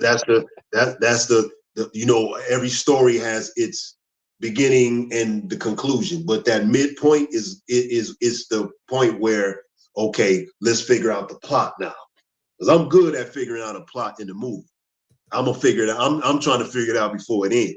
Well, in the midpoint of, where we're going with this, if you need an answer, just go to that video with them little kids cussing out them police officers to show you where we're going to end up in this topic as a reason why we need the solutions and yada, yada, yada. And to me personally, I want to get to the point where we get to these panel discussions to not discuss. I want to get to it where we got solutions, like the Black Panther Party. You dig what I'm saying? So I don't need a pipeline video. Every black man don't. You know what I'm saying? Every black man don't. I beg to differ. I'm going to say this. I beg to differ because you got to remember, you as an individual, you have done knowledge of self. You are very self-sufficient, but we are in a different time where people don't read much. People today only look at the surface level of things, and a sound bite is what they go by. And you need that shock value. You need people to feel again. You need them to see true things that's happening, that'll make their mouth open, or that'll make their heart, things tug at their heart. Like, it's always a feeling first. In order to inspire people or to do something, it got to start with them feeling something. You know what I'm saying? So the people, the number one thing about This Is Insane podcast is it's about first getting people to see things that they haven't seen, because a lot of, like I said, these videos are hidden gems of things that is going on, but we just walking through life like, oh, la la la la la. You know what I'm saying? Yeah. So now you got, now once I plant that seed in your mind, you got two things. It's just like, you can either continue to be ignorant, you know, which now if you got a heart, or if you got any type of emotion about your community, you gonna feel conviction.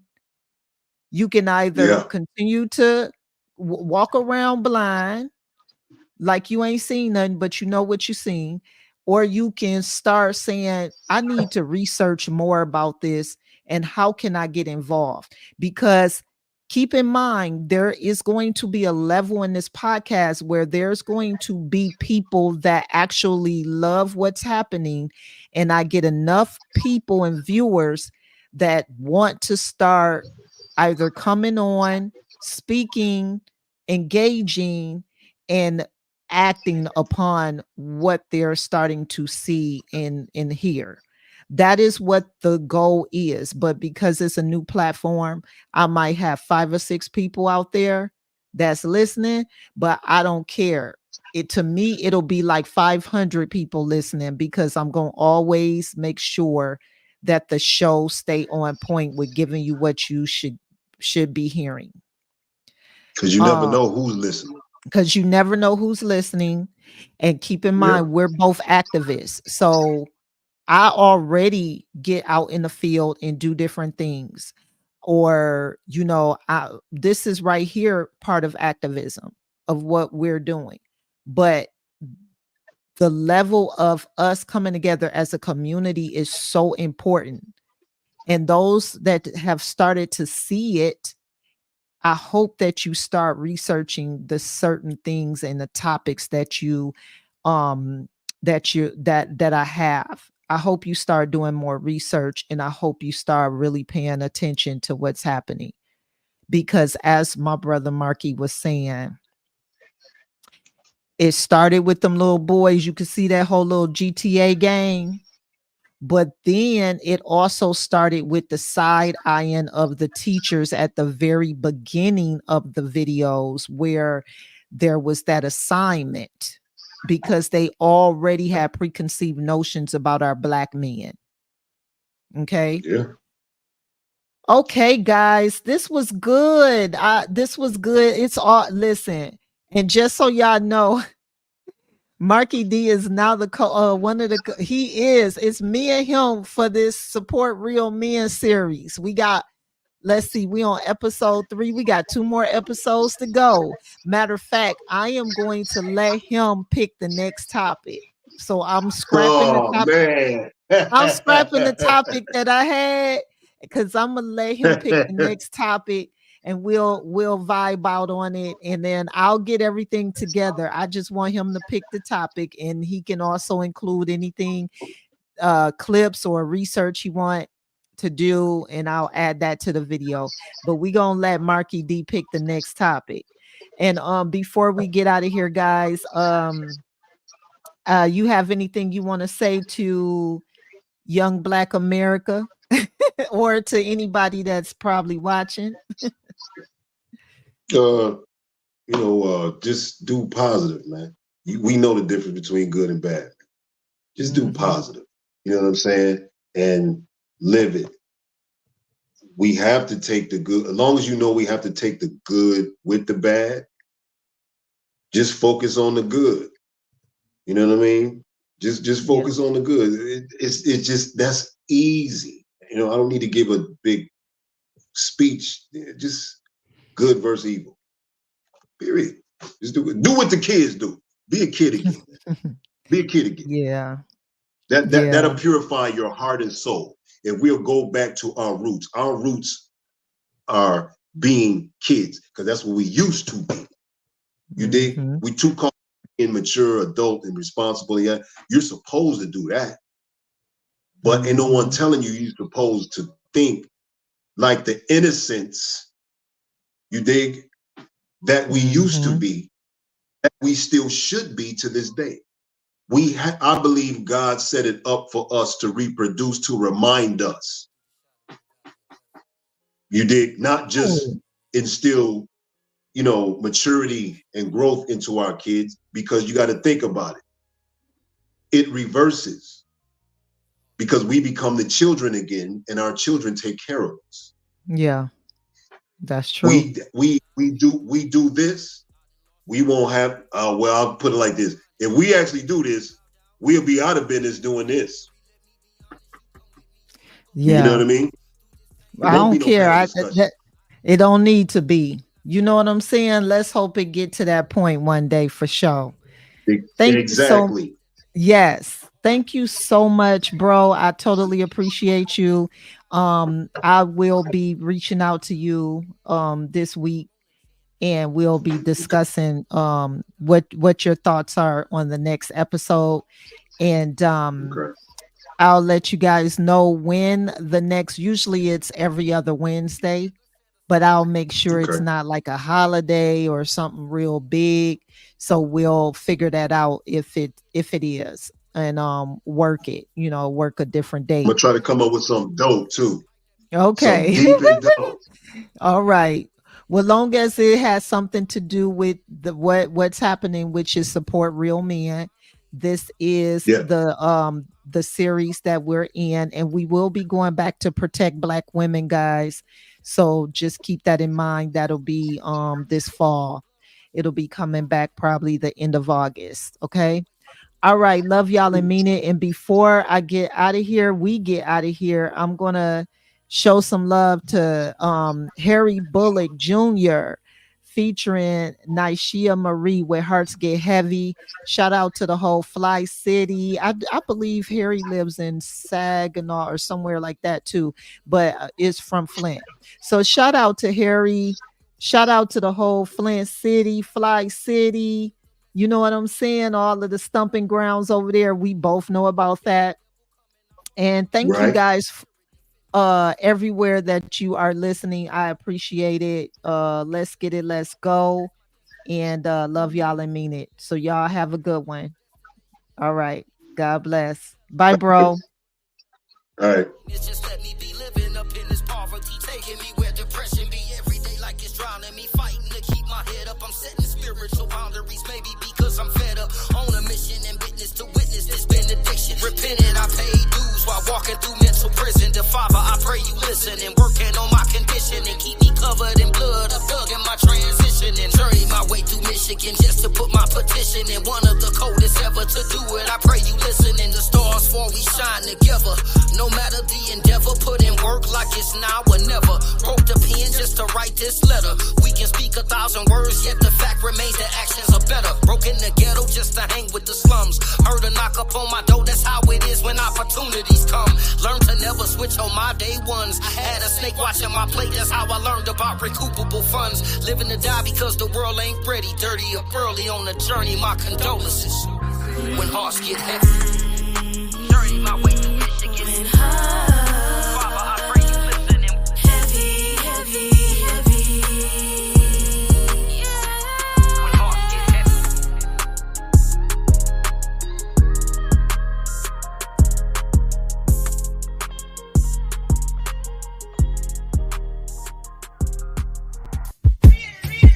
Yeah, I was on that corner, trying to get my coins up.